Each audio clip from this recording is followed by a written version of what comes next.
अच्छा सुनो, सब्सक्राइब करते वक्त ना घंटी बजा देना ताकि जब मैं ऑनलाइन आऊँ तो तुम्हारे फोन की भी नमस्कार दोस्तों, आप सभी का स्वागत है हमारे YouTube चैनल पर। तो दोस्तों आज हम बात करेंगे आपके डीएलएड बीटीसी तृतीय सेमेस्टर गणित। जी हाँ दोस्तों, आज हम पूरे सिलेबस को डिस्कस करने वाले हैं इस वीडियो में। और सबसे पहले दोस्तों बात करेंगे आपके बहुविकल्पीय प्रश्न। जी हाँ दोस्तों, आपको पता होगा कि आपके पेपर में बहुविकल्पीय क्वेश्चन 5 नंबर के आते हैं और 6 नंबर दोस्तों आपके अति लघु उत्तरीय प्रश्न के आते हैं। तो मतलब टोटल होते हैं आपके 11 नंबर और आपका पेपर दोस्तों होता है 25 अंक। और 25 में दोस्तों 25 आप कैसे नंबर ला सकते हैं, इस वीडियो को आपको अंत तक देखना होगा।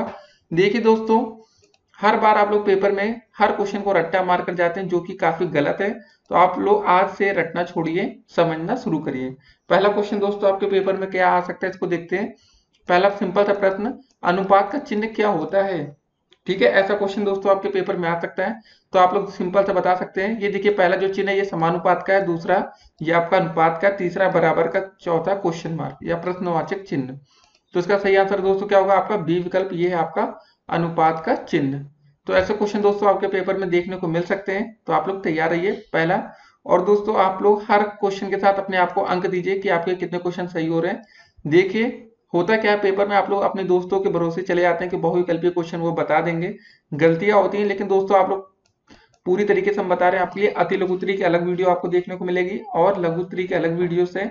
लेकिन इस वीडियो को अगर आप पूरा देख लेंगे तो आपको अपना पूरा सिलेबस पता चलेगा और डेफिनेटली दोस्तों आप लोग 11 नंबर पेपर में करके आएंगे। उसके बाद दोस्तों कुछ क्वेश्चन लघु उत्तरीय के भी इसी वीडियो में डिस्कस करेंगे। चलिए दोस्तों देखते हैं आज का दूसरा प्रश्न। तो दोस्तों दूसरा प्रश्न क्या रहा आपका कि समानुपात का चिन्ह क्या होता है? ठीक है, तो दोस्तों हमने पिछले वीडियो में भी आपको बताया था समानुपात का चिन्ह आपका ये वाला विकल्प होता है। याद रखेंगे दोस्तों, एक एक, ठीक है, ऐसे समानुपात का चिन्ह होता है।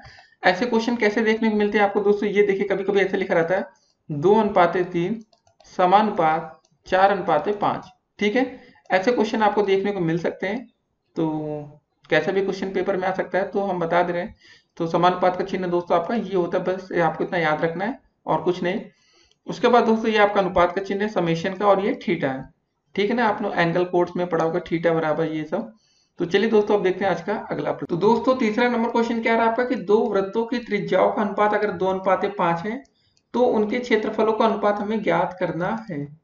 तो दोस्तों वृत्त की त्रिज्या क्या होता है आपका R1, एक R2 ले लेते हैं। दो दोस्तों वृत्त की त्रिज्या है R1 और R2, क्या दिया गया दोस्तों? 2:5। ठीक है, R1 2 मान लेते हैं, R2 5 हो गया। तो दोस्तों वृत्त का क्षेत्रफल का फार्मूला होता है आपका सिंपल था पाई आर स्क्वायर। तो दोस्तों सिंपल था, हो जाएगा दो वृत्त है, पहला वृत्त का क्षेत्रफल पाई R1 स्क्वायर, दूसरा हो जाएगा आपका पाई R2 का स्क्वायर। पाई से पाई दोस्तों आपका कट जाएगा, जो आपका अनुपात आ जाएगा R1 स्क्वायर अनुपात R2 का स्क्वायर। R1 की जगह दोस्तों हम क्या रखेंगे? 2 रखेंगे, R2 की जगह हम 5 रख देंगे। तो 2 का स्क्वायर अनुपात 5 का स्क्वायर। 2 का स्क्वायर कितना हो जाएगा दोस्तों? 2 दूनी 4, 5 25, 4:25, ये आपका राइट आंसर हो जाएगा। तो दोस्तों चलिए विकल्प में देखते हैं 4:25 दिया गया है या नहीं। तो दोस्तों इसको कट करते हैं। तो दोस्तों जो हमारा विकल्प नंबर 1 है, ये देखिए 4:25 दे रखा है, तो ये हमारा बिल्कुल राइट आंसर है। ठीक है, दो वृत्त की त्रिज्याओं का अनुपात 2:25 है, तो उनके क्षेत्रफलों का अनुपात होगा आपका 4:25। तो दोस्तों देखते हैं हम आज का अगला प्रश्न। तो दोस्तों चौथा क्वेश्चन क्या रहा आपका कि 5:8 या 11:4 में कौन सा अनुपात बड़ा है? ठीक है, इस क्वेश्चन को दोस्तों करने के बहुत से तरीके हो सकते हैं। सिंपल सा तरीका हम बताते हैं। बोला गया है 5/8 और दोस्तों 11/4। अब बताना है आपको दोस्तों कौन सी अनुपात बड़ा है। तो दोस्तों देखने में आपको समझ में आ गया होगा कि इसका सही आंसर क्या होगा, 11/4। लेकिन दोस्तों आप कैसे इसको कर सकते हैं? देखिए, सबसे आसान तरीका होता है दोस्तों, आप दोनों में 100 से गुणा कर दीजिए, दोनों अनुपात में। ठीक है, भाग करेंगे, 4 दूनी 8, 4 पंजे 20, 25 गुणे 11 कितना हो जाएगा दोस्तों? 11 पचे 55, 11 दूनी 22, 5 27, 275 आ गया दोस्तों। यहाँ गुणा करते हैं, 4 दूनी 8, 4 दूनी 10, 4 पंजे 20। ठीक है, ये हो गया 25 पंजे 125 और बटे 2। भाग करेंगे, 2 छंग 12, 2 दूनी 4, 2 पंजे 10। अब दोस्तों आप ये बताना है आपको कि 62.5 बड़ा है कि 275 बड़ा है। आप ये बताइए क्या बड़ा है? आप कहेंगे 275 बड़ा है, तो बस यही आपका सही आंसर। 275 कहाँ से आया? हमें 11:4 से आया। ठीक है, आप विकल्प नंबर बी के साथ जाएंगे, ये बिल्कुल सही आंसर है। देखिए, आपको एक बात का और ध्यान रखना होगा दोस्तों, यहाँ पर जब आप गुणा करेंगे ना, जैसे 5:8 या 11:4, चाहे तो दोस्तों आप इसमें 10 से गुणा करके देख सकते हैं, चाहे तो 100 से गुणा कर सकते हैं, चाहे तो 1000 से करते दोस्तों। तो पता क्या होता है फायदा में? 1000 से करते तो ये संख्या आपकी दशमलव वाली ना आती। बस ये सब चीजें होती दोस्तों। लेकिन जब भी आप दोस्तों गुणा करेंगे तो दोनों में सेम संख्या से करेंगे। जैसे दोस्तों इसमें हमने 100 से किया तो यहाँ पर भी हमने 100 से किया। ऐसा मत करिएगा आप एक में 10 से एक में 100 से करें, तो ये आपका सवाल गलत हो सकता है। तो ये आसान सा तरीका आपको अपनाना है। अब देखते हैं आज का अगला प्रश्न। तो दोस्तों पांचवा प्रश्न क्या रहा आपका, क्या अनुलोम समानुपात में तीर की दिशा कैसी होती है। ठीक है, तो इसका सिंपल सा आंसर होगा आपका नीचे की ओर। आप इसको याद कर लीजिएगा, ऐसे क्वेश्चन आपको आ सकते हैं। तो अनुलोम समानुपात में तीर की दिशा नीचे की ओर होती है। अब देखते हैं आज का अगला प्रश्न। तो दोस्तों 6 नंबर क्वेश्चन क्या रहा आपका कि प्रतिलोमानुपात में तीर की दिशा कैसी होती है। जी हाँ दोस्तों, ऐसा क्वेश्चन पेपर में आ सकता है। तो इसका सही आंसर क्या होगा दोस्तों आपका, इसमें सही आंसर होगा आपका नीचे से ऊपर की ओर। इसको याद कर लेना आपको, ऐसे क्वेश्चन पेपर में आ सकते हैं, तो गलती आपसे ना हो बिल्कुल भी। तो सही आंसर क्या आपका इसमें नीचे से ऊपर की ओर। अभी दोस्तों हमने देखा था इससे पहले क्वेश्चन में कि अनुलोम समानुपात में तीर की दिशा कैसी होती है, तो उसका आंसर था नीचे की ओर। ठीक है, इसमें नीचे से ऊपर की ओर। अब देखते हैं आज का अगला प्रश्न। तो दोस्तों 7वां प्रश्न हमारा क्या रहा है कि ए एक काम का 1/4 भाग 5 दिन में समाप्त कर सकता है, तो वह पूरा काम समाप्त करेगा। दोस्तों देखिए, इस क्वेश्चन को समझने के लिए आप एक क्वेश्चन इस तरह समझिए। अगर आप कोई किसी काम को, ठीक है दोस्तों, किसी काम को अगर आप एक दिन में आधा काम समाप्त करते हैं, अगर आप एक दिन में दोस्तों कितना काम समाप्त कर रहे हैं, आधा, तो दोस्तों उसका पूरा काम आप कितने दिन में समाप्त करेंगे, जरा ये बताइए। एक दिन में आधा काम हो रहा है तो दोस्तों 2 दिन में आपका पूरा काम हो जाएगा। ठीक है, ये बात आप समझ गए ना, समझ गए इस बात को। तो दोस्तों इसी प्रश्न में बोला गया कि एक किसी काम का 1/4 भाग 5 दिन में समाप्त करता है। 1/4 भाग दोस्तों वो 5 दिन में समाप्त कर रहा है। ठीक है, तो वह पूरा काम समाप्त कितने दिन में कर लेगा दोस्तों, सिंपल सा आप लोग समझ गए होंगे। 4 का गुणा 5 से कर देंगे तो दोस्तों हमारा आंसर आ जाएगा 4 गुणे 5, तो हमारा आंसर आएगा 20 दिन। ठीक है, तो 7वां का आंसर हो जाएगा हमारा 20 दिन। तो ये क्वेश्चन का दोस्तों लॉजिक था, ऐसे क्वेश्चन पेपर में आ सकते हैं, आपको अभी से तैयार रहना है। विकल्प नंबर 20 का राइट आंसर है। अब दोस्तों देखते हैं आज का अगला प्रश्न। तो इस क्वेश्चन को दोस्तों अगर आपको समझ ना आए तो कमेंट कर सकते हैं, अच्छे से एक्सप्लेन कर दिया जाएगा। बस ये कॉन्सेप्ट आपको समझना, अगर आप किसी काम को, किसी भी काम के आधे भाग को अगर एक दिन में करते हैं तो पूरा भाग 2 दिन में हो जाएगा। समझ गए। तो दोस्तों इसी तरह इसमें बोला गया कि अगर कोई एक आदमी है, जो भी नाम रख सकते हैं, 1/4 काम 5 दिन में कर रहा है तो पूरा काम कितने दिन में करेगा। तो 5 को गुणा 4 से कर देंगे, 5 चौके 20, 20 दिन। अब दोस्तों देखते हैं आज का अगला प्रश्न। तो दोस्तों 8वां क्वेश्चन क्या रहा आपका कि एक आदमी एक काम को 9 दिन में करता है, तो 2 दिन काम करने के पश्चात शेष काम बचेगा, आपको दोस्तों ये बताना है। देखिए, अगर एक आदमी एक काम को 9 दिन में करता है, ये बात समझिए पहले। कोई काम है उसको 9 दिन में कर रहा है, अगर आपसे पूछे कि वो एक दिन में काम कितना करेगा, ठीक है, किसी काम को वो 9 दिन में करता है। देखिए याद रखिएगा, टाइम एंड वर्क हमेशा एक दूसरे के उल्टे होते हैं। अगर कोई आदमी एक काम को 9 दिन में करता है तो वो एक दिन में कितना काम करेगा, बताइए आप लोग। एक दिन में दोस्तों वो काम करेगा 1/9, इतना भाग एक दिन वो काम कर लेगा। तो दोस्तों 2 दिन काम करने के पश्चात, 2 दिन काम कर लिया ना, तो एक दिन में 1/9 भाग कर रहा है। दोस्तों हम बोले आपसे 2 दिन में कितना काम करेगा वो। देखिए सिंपल सा क्वेश्चन होता है, इतना सॉल्व करने की जरूरत नहीं होती है, आपके बहुविकल्पी टाइप के क्वेश्चन है। तो दोस्तों 2 दिन में 2/9 भाग करेगा। तो फिर बोला गया दोस्तों इतने 2 दिन काम करने के पश्चात कितना उसका शेष काम बचेगा। टोटल दोस्तों आपका है 9 भाग। ठीक है, अगर आप पूछे कि 9 दिन वो काम करेगा तो 9/9 हो जाएगा। ठीक है, 3 दिन काम करेगा तो 3/9 हो जाएगा, यहाँ पर 4 दिन करेगा तो इतना भाग। तो दोस्तों टोटल में से 9/9 में से 2/9 घटा लेंगे तो कितना बचेगा दोस्तों आपका। देखिए यहाँ पर हर दोनों में समान है ना 9, तो 9 में से 2 घटाना है, 9 - 2, तो आपका बचा 7/9। बस ये आपका उत्तर हो जाएगा। चलिए, अगर आपको समझ में नहीं है तो अभी हम आपको अच्छे से समझाते हैं, परेशान आपको नहीं होना है। देखिए इस क्वेश्चन में है क्या कि कोई एक आदमी है, एक काम को 9 दिन में करता है। आप एक तरह से इस तरह समझिए कि अगर आप कोई काम को, किसी भी काम को 1 हफ्ते में करते हैं, ठीक है, 1 हफ्ते में आपने काम को किया, या मतलब आपने किसी काम को 7 दिन में कर लिया, ठीक है, 1 हफ्ते या 7 दिन, ठीक है, 7 दिन में अगर आप कोई काम करते हैं तो आप उसी काम को एक दिन में कितना करेंगे, 1/7 भाग, इतना ही भाग तो एक दिन में आप कर पाएंगे, है ना। 2 दिन में कितना भाग कर पाएंगे उसी का, 2/7 भाग। 3 दिन में 3/7। टोटल दोस्तों आपका काम होगा 7/7। तो दोस्तों बोला गया कि अगर हम बोलें कि आप 2 दिन काम करके काम करना छोड़ देते हैं, कहते हैं अब हम नहीं करेंगे, तो दोस्तों 2 दिन जो हमने काम कर लिया उसको घटा लेते हैं 7/7 भाग में से, तो कितना बचा 5/7। बस ऐसे ही क्वेश्चन आपका पेपर में ये वाला क्वेश्चन बना था। तो ऐसे क्वेश्चन पेपर में आते हैं। अब देखते हैं आज का अगला प्रश्न। तो दोस्तों नौवां क्वेश्चन क्या है, 80 पैसे और 4 रुपए का अनुपात होगा। 80 पैसे और 4 रुपए, दोस्तों या तो इसको भी रुपए में हम बदल लें या तो 4 रुपए को हम पैसे में बदल लें, तभी ये क्वेश्चन हो सकता है। आपको पता होगा 1 रुपए बराबर कितने पैसे होते हैं, 100 पैसे होते हैं, सभी बच्चों को पता है 1 रुपए बराबर 100 पैसे। तो क्वेश्चन में क्या दिया गया है कि 4 रुपए का अनुपात। तो दोस्तों 4 रुपए बराबर क्या हो जाएगा जरा बताइए आप लोग। तो आप लोग कहेंगे 4 गुणे 100 कर दे, तो 400 पैसे आ जाएंगे। लेकिन हम बिल्कुल बेसिक समझा रहे हैं कि अगर आपको बिल्कुल नहीं आता होगा तो भी आप समझ लीजिए, जिन बच्चों को आता है वो तो अच्छी बात है। 4 रुपए में 400 पैसे। अब देखिए दोस्तों दोनों पैसे पैसे में बन चुका है, 80 पैसे और 4 रुपए का अनुपात। ठीक है, 80 मतलब सिंपल था, 80 बटे 400 कर दीजिए, जो आएगा वही आंसर होगा। ठीक है, एक जीरो से एक जीरो कट गया, 8 एक कम 8, 8 पंजे 40, मतलब आ गया आपका 1/5। अब दोस्तों देखते हैं क्या इस विकल्प में 1/5 दिया गया, या 1/5 को आप क्या लिख सकते हैं दोस्तों, सिंपल था 1:5। ठीक है, नहीं तो आप लोग कहेंगे यार यहाँ तो अनुपात में दिया गया, हमारा बटे में आ रहा आंसर। तो दोस्तों इसका बी विकल्प बिल्कुल सही आंसर है, इसको टिक करेंगे। अब देखते हैं दोस्तों आज का अगला प्रश्न। दोस्तों तो 10वां क्वेश्चन क्या रहा आपका कि 500 मीटर और 5 किलोमीटर का अनुपात होगा। देखिए दोस्तों ये आपका मीटर में दे रखा है, ये किलोमीटर में, तो या तो हम दोनों किलोमीटर में बना ले या दोनों को हम मीटर में बना ले। आपको दोस्तों एक बात पता होगा कि 1 किलोमीटर बराबर क्या होता है, 1000 मीटर होता है। ठीक है, सभी बच्चों को पता है, लिखेंगे अच्छा से। लेकिन दोस्तों जब ये क्वेश्चन आपका लघुत्तरी या अति लघुत्तरी में अगर तो ऐसे करना है, बहुविकल्पी में तो आपको सिंपल टिक करना होता है, लेकिन आप समझ लीजिए तो बहुत अच्छी बात रहेगी। ठीक है, तो दोस्तों 1 किलोमीटर बराबर 1000 मीटर, तो 5 किलोमीटर बराबर दोस्तों क्या हो जाएगा, 5 का गुणा 1000 से कर देंगे, तो ये दोस्तों आ जाएगा आपका मीटर में, मतलब 5 गुणे 1000 बराबर हो जाएगा, सबको पता है कि 5000 मीटर।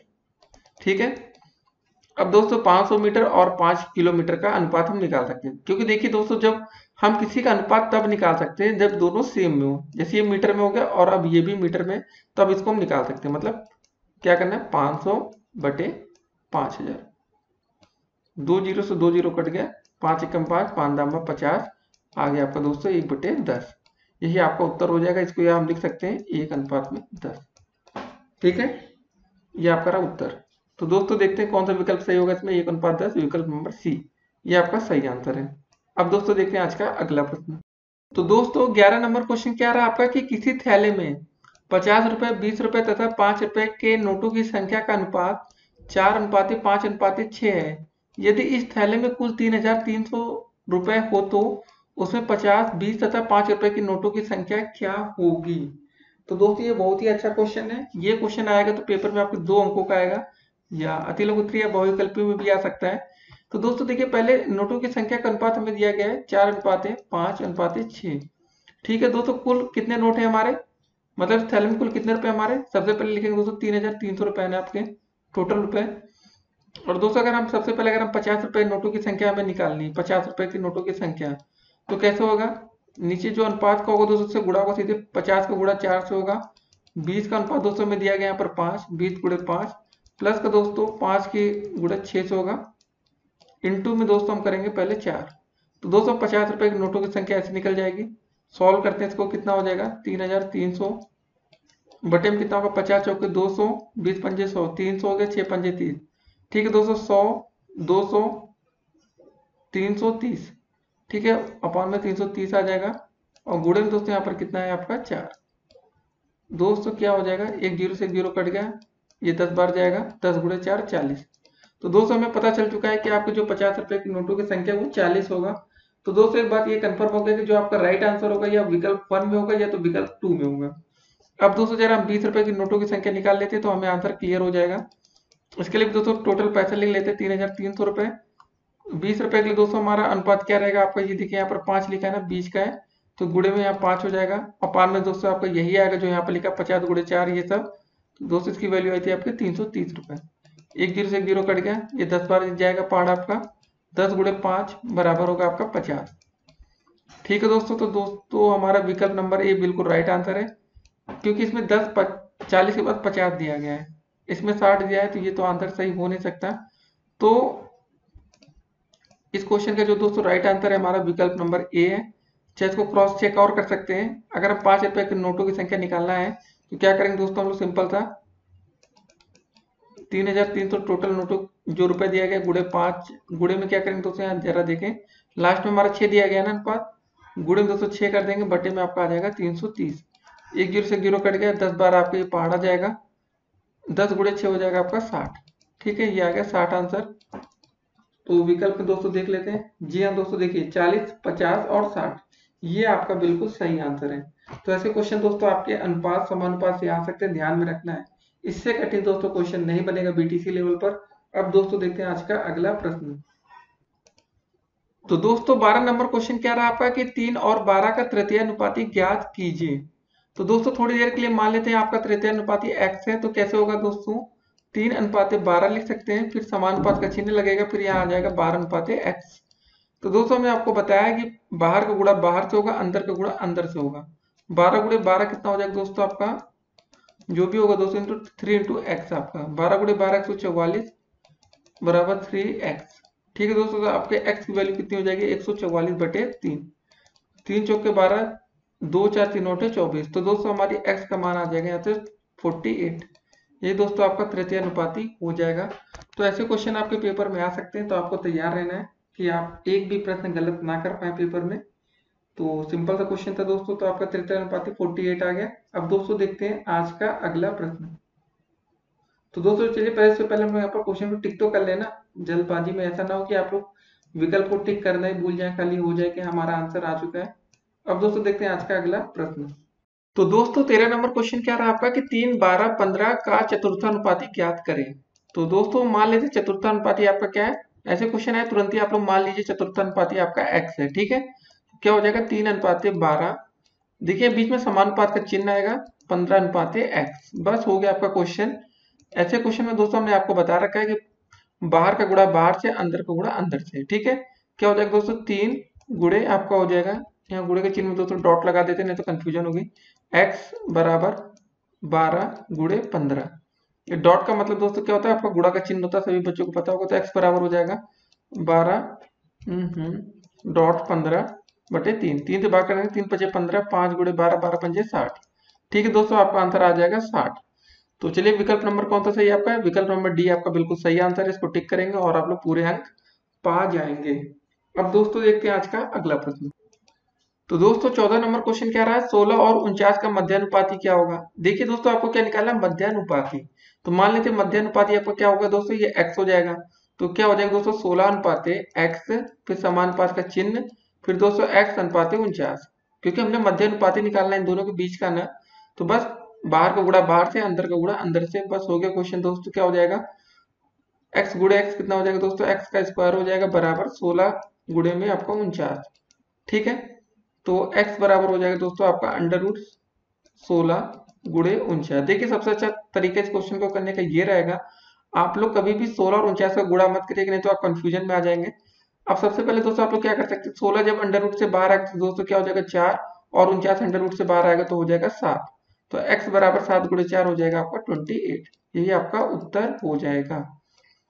तो ऐसे क्वेश्चन में बच्चे गलती क्या कर जाते हैं, 16 और 49 को गुणा कर देते, फिर क्वेश्चन को और कठिन बना देते हैं, जो कि बिल्कुल आसान क्वेश्चन होता है। तो दोस्तों चलिए देखते हैं इसमें विकल्प ने कोई में 28 दे रखा है। जी हाँ दोस्तों, विकल्प नंबर बी आपका 28 आंसर दिया गया है, ये आपका सही उत्तर होगा। अब दोस्तों देखते हैं आज का अगला प्रश्न। तो दोस्तों 15 नंबर क्वेश्चन क्या रहा आपका कि 35 रुपए को 3 अनुपात 4 में विभाजित करना है। तो सबसे पहले हमें अनुपात क्या दिया गया इसको देखते हैं। आपका अनुपात लिखा है, देखिए लिख लीजिए थोड़ा बहुत कि आपको ध्यान में अनुपात दिया गया दोस्तों आपका 3 अनुपात 4। ठीक है, और सबसे पहले दोस्तों आप लोग को क्या करना है कि 35 रुपए को इस अनुपात में विभाजित करना है। तो आपका अनुपातिक योग कितना हो जाएगा, 3 और 4 को जोड़ेंगे दोस्तों हो जाएगा आपका 7। ठीक है, तो आप लोग ऐसे कर सकते हैं प्रथम भाग और द्वितीय भाग में, या जैसे चाहे वैसे लिख सकते हैं, ऐसी कोई बात नहीं। प्रथम भाग हो जाएगा दोस्तों, दोनों को जोड़ने पर आपका मिला 7।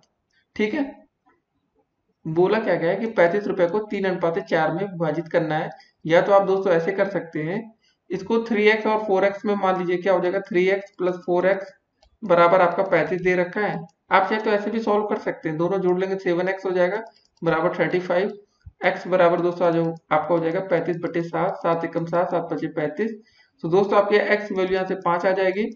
तो आपको यहाँ पर दो भागों में विभाजित करना था, मतलब ये माना था आपको, माना पहला भाग 3x है, दूसरा भाग 4x है। तो बस, तो पहला भाग दोस्तों ऐसे कैसे निकाल लेंगे आप लोग, पहला भाग। ठीक है, वैसे आप लोग दोस्तों लिख लेंगे आपका दूसरा भाग भी। तो दूसरा भाग में क्या हो जाएगा इसको देखते हैं। पहला भाग दोस्तों हमने माना था 3x है, दूसरा आपका हो जाएगा 4x। दोस्तों x की वैल्यू में अभी निकाल लिया, ऊपर देखिए यहाँ पर क्या आया था 5 आया था ना, तो 3 गुणे 5 ये हो जाएगा आपका 4 गुणे 5, जोड़ देंगे 5 या 15 4 5 20। दोस्तों दोनों रुपए में, तो रुपए का चिन्ह आगे बना लीजिएगा, तो आपको पूरे अंक दिए जाएंगे। तो ऐसे क्वेश्चन आ सकते हैं। कितना है दोस्तों हमारा आंसर 15 और 20। तो किसी विकल्प में दोस्तों देखिए 15 और 20 का दिया गया है। जी हाँ दोस्तों, विकल्प नंबर डी 15 और 20 यही आपका राइट आंसर है।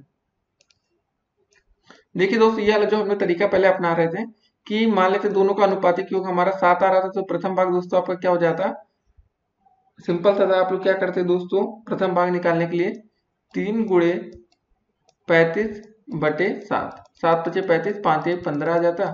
और दूसरा भाग दोस्तों ऐसे हम लोग निकाल लेते दूसरा भाग, ये कैसे आ जाता आपका 4 गुणे 35 बटे 7, 7 बचे 35, 4 गुणे 5 4 5 20 रुपए। तो ये दोस्तों दो तरीके हो सकते हैं, आपको जो भी तरीका पसंद है कर सकते हैं। अब देखते हैं आज का अगला प्रश्न। दोस्तों तो 16 नंबर क्वेश्चन क्या रहा आपका कि 27 की पावर 2/3 का मान होगा। ठीक है, क्या लिखा है 27 की घात 2/3। 27 की घात 2/3 कैसे निकालेंगे। देखिए दोस्तों 27 को हम पहले क्या लिख सकते हैं, 3 की पावर 3 लिख सकते हैं ना, क्योंकि 3 त्रिका 9 ऐसे लिख सकते हैं ना। आप लोग देखिए जरा 3 त्रिका 9 त्रिक 27, तो दोस्तों 27 का मतलब हो गया हमारा 3 की घात 3 और पूरी घात दोस्तों आपकी दे रखी है 2/3। तो दोस्तों जो घातें हैं ना आपस में क्या हो जाती है, गुणा हो जाती है। इसको ऐसे लिख सकते हैं 3 की घात 3 गुणे आपका 2/3, ये 3 से ये 3 कट गया। अब बचा दोस्तों आपका कितना 3 की घात 2 और 3 की घात दोस्तों 2 का मतलब 3 का स्क्वायर का मतलब हो गया आपका 9। अब दोस्तों देखते हैं विकल्प में कहीं पर 9 आंसर दिया है। जी हाँ दोस्तों, विकल्प नंबर डी 9 दे रखा है। तो ये आपका दोस्तों राइट आंसर होगा और आप लोग इसको टिक करके एक अंक पा सकते हैं। अब दोस्तों देखेंगे आज का अगला प्रश्न। तो दोस्तों 17 नंबर क्वेश्चन क्या रहा हमारा कि 4 की घात 0 4 की घात 1 गुणे 4 की घात 2 का मान है आपका। ठीक है, कैसे करेंगे। एक चीज पहले दोस्तों आप इसको समझिए, 4 की घात 0 इसका मान हमेशा 1 आएगा। चाहे दोस्तों किसी भी संख्या का घात 0 लिखा है उसका मान 1 होगा। 100 की घात 0 वैल्यू 1 आएगी, 1 की घात 0 मान इसका 1 आएगा। ठीक है, ये बात आप समझ गए, तो बस ये क्वेश्चन हो गया। लिखा 4 की घात 0 गुणे 4 की घात 1 गुणे 4 की घात 2। 4 की घात 0 का मतलब दोस्तों हमने निकाल लिया 1 होगा, 4 की घात 1 का मतलब 4 हो गया, 4 की घात 2 4 स्क्वायर मतलब 4 चौके 16, 16 गुणे 4 कर देंगे दोस्तों 16 चौके 64, ये आपका आंसर हो जाएगा। अब दोस्तों देखते हैं विकल्प में कौन सा दिया गया है 64, विकल्प नंबर सी, ये बिल्कुल आपका राइट आंसर है। ठीक है, अब दोस्तों देखते हैं आज का अगला प्रश्न। दोस्तों तो 18 नंबर क्वेश्चन क्या रहा आपका कि 9 की पावर 1/2 और 4 की पावर 1/2 का मान है। देखिए दोस्तों किसी की भी पावर 1/2 है तो उसका मतलब सीधा तौर पर हम कह सकते हैं कि 9 का अंडर रूट लिखा है गुणे 4 का अंडर रूट लिखा है, तो कितना हो जाएगा दोस्तों 9 का अंडर रूट 3 गुणे 4 का अंडर रूट 2, 3 दूनी 6। आपका सही आंसर हो जाएगा विकल्प नंबर बी। लेकिन क्वेश्चन आपको फंसाने के लिए दिया गया है दोस्तों, तो इसको भी समझ लेते हैं। 9 की पावर 1/2 लिखा था, ठीक है, और दोस्तों गुणे में क्या लिखा था 4 की घात 1/2। जैसे क्वेश्चन वैसे हम सॉल्व करके अब देखेंगे। दोस्तों हम 3 को क्या लिख सकते हैं, 9 को क्या लिख सकते हैं, 3 की घात 2 लिख सकते हैं ना, 3 का स्क्वायर होता है आपका 9 और पूरी घात आपका 1/2 दिया गया है। गुणे में 4 का मतलब क्या होता है दोस्तों, 2 का स्क्वायर कितना होता है 2 दूनी 4 और पूरी घात 1/2। अभी दोस्तों हमने क्या बोला था, अब गुणा कर लेते जो घाते हैं, 3 की घात 2 गुणे 1/2, बीच में गुणा का चिन्ह दोस्तों 2 की घात 2 गुणे 1/2। ये 2 से दोस्तों 2 कट गए, यहाँ पर भी 2 से 2 कट गए, बचा कितना 3 की घात 1 गुणे 2 की घात 1 या 3 गुणे 2 दोस्तों सिंपली 3 दूनी 6। तो दोस्तों जो भी तरीका आपको पसंद आए वो तरीका आप अपना सकते हैं। तो ठीक है, मेन आपको क्वेश्चन समझ में आ जाना चाहिए कि कैसे इस प्रश्न का हल हुआ है। अब दोस्तों देखेंगे आज का अगला प्रश्न। दोस्तों तो 19 नंबर क्वेश्चन क्या रहा आपका कि 125 की पावर 1/3 को मूल रूप में व्यक्त करेंगे, कैसे करेंगे। 4 विकल्प आपके सामने दिए गए। ठीक है, जब दोस्तों खाली अंडर रूट का चिन्ह लगा हो तो वहां पर कुछ ना लिखा हो तो दोस्तों इसका मतलब होता है आपका 1/2। यहाँ पर 1/2 नहीं होता दोस्तों, यहाँ पर आपका 2 होता है खाली। और अगर आप ऐसे लिखते हैं जैसे कि 125, इसको अंडर रूट में दोस्तों लिखे तो इसको हम सिंपली ऐसे भी लिख सकते हैं 125 की पावर 1/2। ठीक है, और पहला विकल्प दोस्तों हमारा दिया गया है कि 125 अंडर रूट के बाहर क्या लिखा है दोस्तों 3 लिखा है ना, ये तो बस ये आपका सही आंसर हो जाएगा, बस ये लिखा गया और कुछ नहीं करना था इस क्वेश्चन में। विकल्प नंबर बी सही आंसर है, क्योंकि दोस्तों देखिए क्या होता है, अगर ऐसे लिखा है 125 की पावर 1/4, ठीक है, अगर ऐसे लिखा तो इसको हम लिखेंगे ऐसे, अंडर रूट के अंदर 125 बाहर आ जाएगा आपका 4, ठीक है, सिर्फ 4 आएगा। अगर दोस्तों ऐसे लिखा तो होता है 125 की पावर 1/6, तो हम क्या करते हैं, ये चिन्ह बनाते हैं, 125 लिखते हैं और बाहर 6 लगा देते हैं, बस यही आपका उत्तर हो जाता है।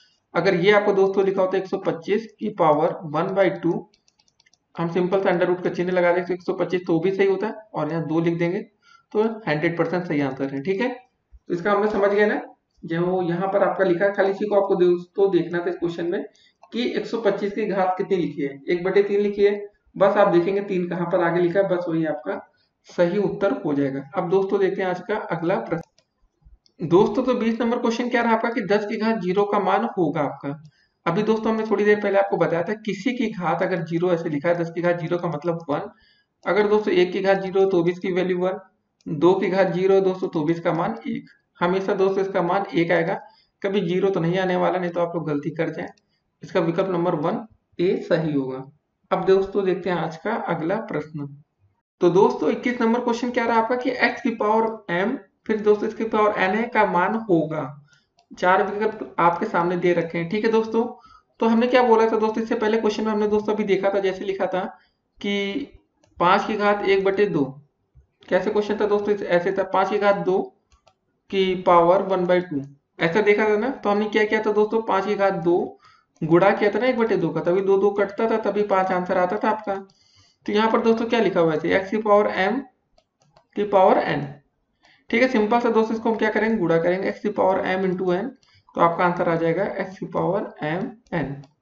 तो दोस्तों देखते हैं कौन सा विकल्प ऐसा दे रखा है, विकल्प नंबर सी देखिए जरा, ये बिल्कुल आपका राइट आंसर है, इसको टिक करेंगे। अब दोस्तों देखते हैं आज का अगला प्रश्न। तो दोस्तों 22 नंबर क्वेश्चन क्या दिया गया है कि आपकी 4 की पावर 3/2 का मान होगा। कैसे करेंगे दोस्तों इसको, 4 की घात 3/2, देखिए दोस्तों हम 4 को क्या लिख सकते हैं, पहले 4 को 2 की पावर 2, देखिए वैसे आ रहे क्वेश्चन सेम से आ रहे हैं, थोड़े से डिफरेंट आ रहे हैं दोस्तों। इसको लिखा 3/2, इसको क्या करना हमें होगा, गुणा करना होगा। अभी हमने लास्ट क्वेश्चन में ऐसे ही देखा था 3/2, ये 2 से 2 कट गया, अब बचा कितना दोस्तों, 2 की घात 3, 2 चौके 8, 2 को 3 बार गुणा कर लेते, 2 गुणे 2 गुणे 2, कितना आ गया दोस्तों, 2 दूनी 4, 4 दूनी 8, आपका राइट आंसर होगा 8। अब दोस्तों देखते हैं इस विकल्प में क्या 8 आंसर दिया गया, जी हाँ दोस्तों, विकल्प नंबर ए ये आपका बिल्कुल राइट आंसर है। अब दोस्तों देखेंगे आज का अगला प्रश्न। दोस्तों तो 23 नंबर क्वेश्चन क्या दिया गया है कि 5,000 रुपए का 5% की दर से 4 वर्ष का साधारण ब्याज होगा। देखिए दोस्तों साधारण ब्याज का आपका फॉर्मूला सिंपल सा होता है, मूलधन गुणे दर, याद रखना है आपको, मूलधन गुणे दर, दर होता है ना कि दूर होता है दोस्तों, गुणे समय बटे 100, ठीक है, इसको आप लोग रट्टा मार के रखे रहिए, कभी भी काम आ सकता है फार्मूला।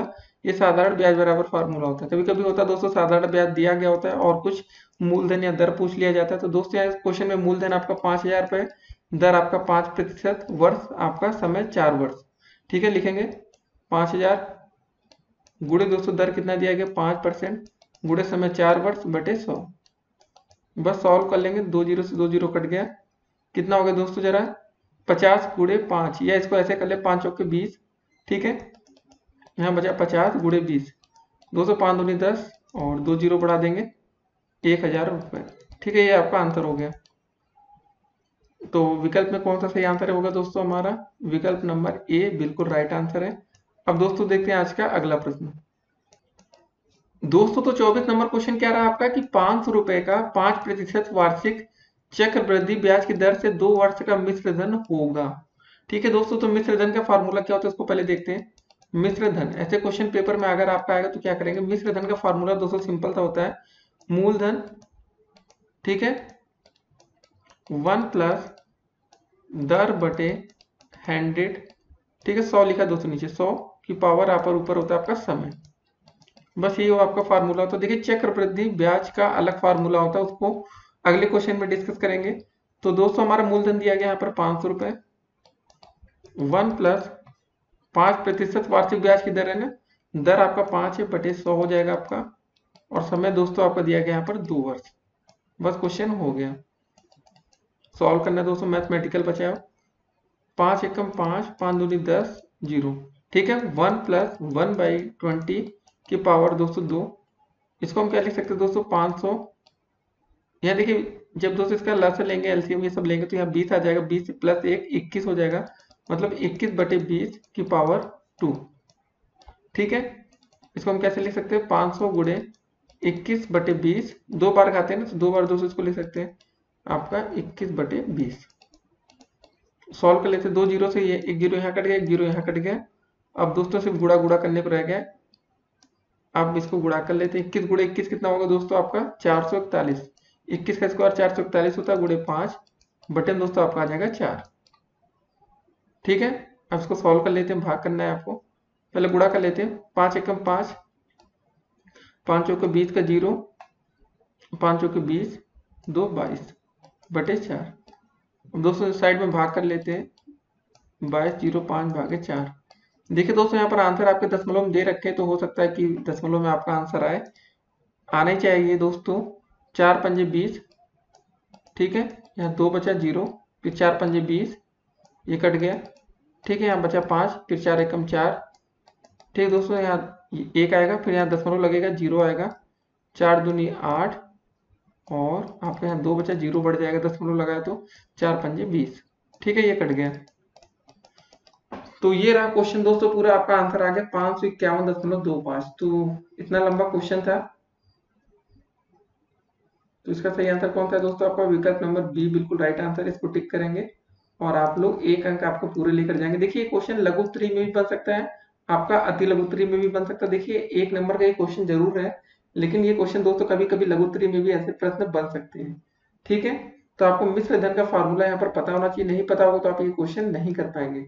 अब दोस्तों देखते हैं आज का अगला प्रश्न। दोस्तों तो 25 नंबर क्वेश्चन क्या रहा आपका कि 200 रुपए का 10% वार्षिक ब्याज की दर से 2 वर्ष का चक्रवृद्धि ब्याज होगा। इसको कैसे करेंगे, देखिए चक्रवृद्धि ब्याज का क्वेश्चन आपके सामने आ चुका है। तो इसका फार्मूला दोस्तों जो होता है, चक्रवृद्धि ब्याज बराबर आप लोग लिख लीजिएगा मूलधन। ठीक है, इसमें थोड़ा सा चेंजेस होता है, 1+ दर बटे 100 की घात आपका समय होता है, और दोस्तों बीच में माइनस का चिन्ह लग जाता है, -1 हो जाता है। बस इतना ही चेंजेस होता है इस फार्मूले में। ठीक है दोस्तों, तो आपको समझ में आ गया कि इसमें चेंजेस क्या है। यहाँ पर -1 घटा दिया जाता है, जो मिश्र धन का हमारा फार्मूला होता है।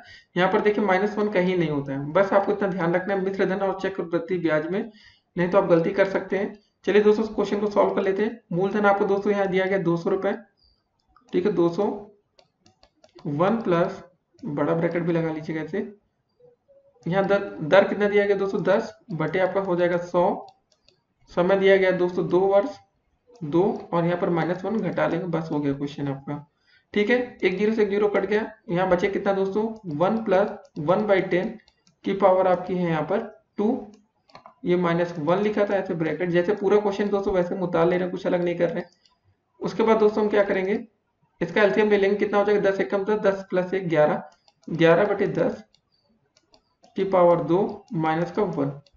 ठीक है, -1 को हम छोड़ना नहीं हमें, ये हो जाएगा दोस्तों 200, 11/10 का मतलब हो जाएगा दोस्तों आपका 121 बटे आपका 100 -1।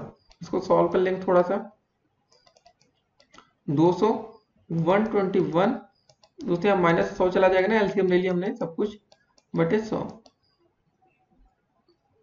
अब क्या करेंगे, बस सिंपली दोस्तों लिख दीजिए 200, 121 में 100 घटा कितना बचेगा, 21 बचेगा, बचे 100। ठीक है, 2 जीरो से 2 जीरो कट गया, 21 गुणे 2 हो गया आपका 42 रुपए। ये आपका दोस्तों आपका हो जाएगा उत्तर, कितना आ जाएगा 42 रुपए। ठीक है, कैसा है समझ गए ना, 121 में से 100 घटाएंगे तो यहाँ हमारा बचा 21, 100 नीचे था ही और 200 ये था। अब देखते हैं विकल्प में कहीं 42 दिया गया है या नहीं। जी हाँ दोस्तों, विकल्प नंबर डी हमारा बिल्कुल सही आंसर है।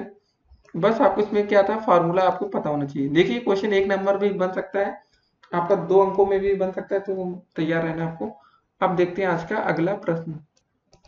तो दोस्तों 26 नंबर क्वेश्चन क्या रहा आपका कि किस मूलधन का 10% वार्षिक चक्रवृद्धि ब्याज की दर से 2 वर्ष में मिश्र धन 130 रुपए हो जाएगा। देखिए दोस्तों किस मूलधन, मूलधन में हमारा क्वेश्चन मार्क हो गया, मिश्र धन हमें दिया गया, तो हमने मिश्र धन का फार्मूला भी पढ़ा था इससे एक क्वेश्चन पहले। मिश्र धन बराबर दोस्तों होता है आपका, क्या होता है बताइए आप लोग जरा, मूलधन। ठीक है, फिर क्या था दोस्तों आपका ब्रैकेट में 1+ दर बटे फिर दूर दोस्तों हमने गलती से लिख दिया दर बटे 100 गुणे का आपको ऊपर होता है घाते समय। ठीक है, ये क्वेश्चन हो गया सॉल्व। अगर आपने इतना फार्मूला ही लिख लिया।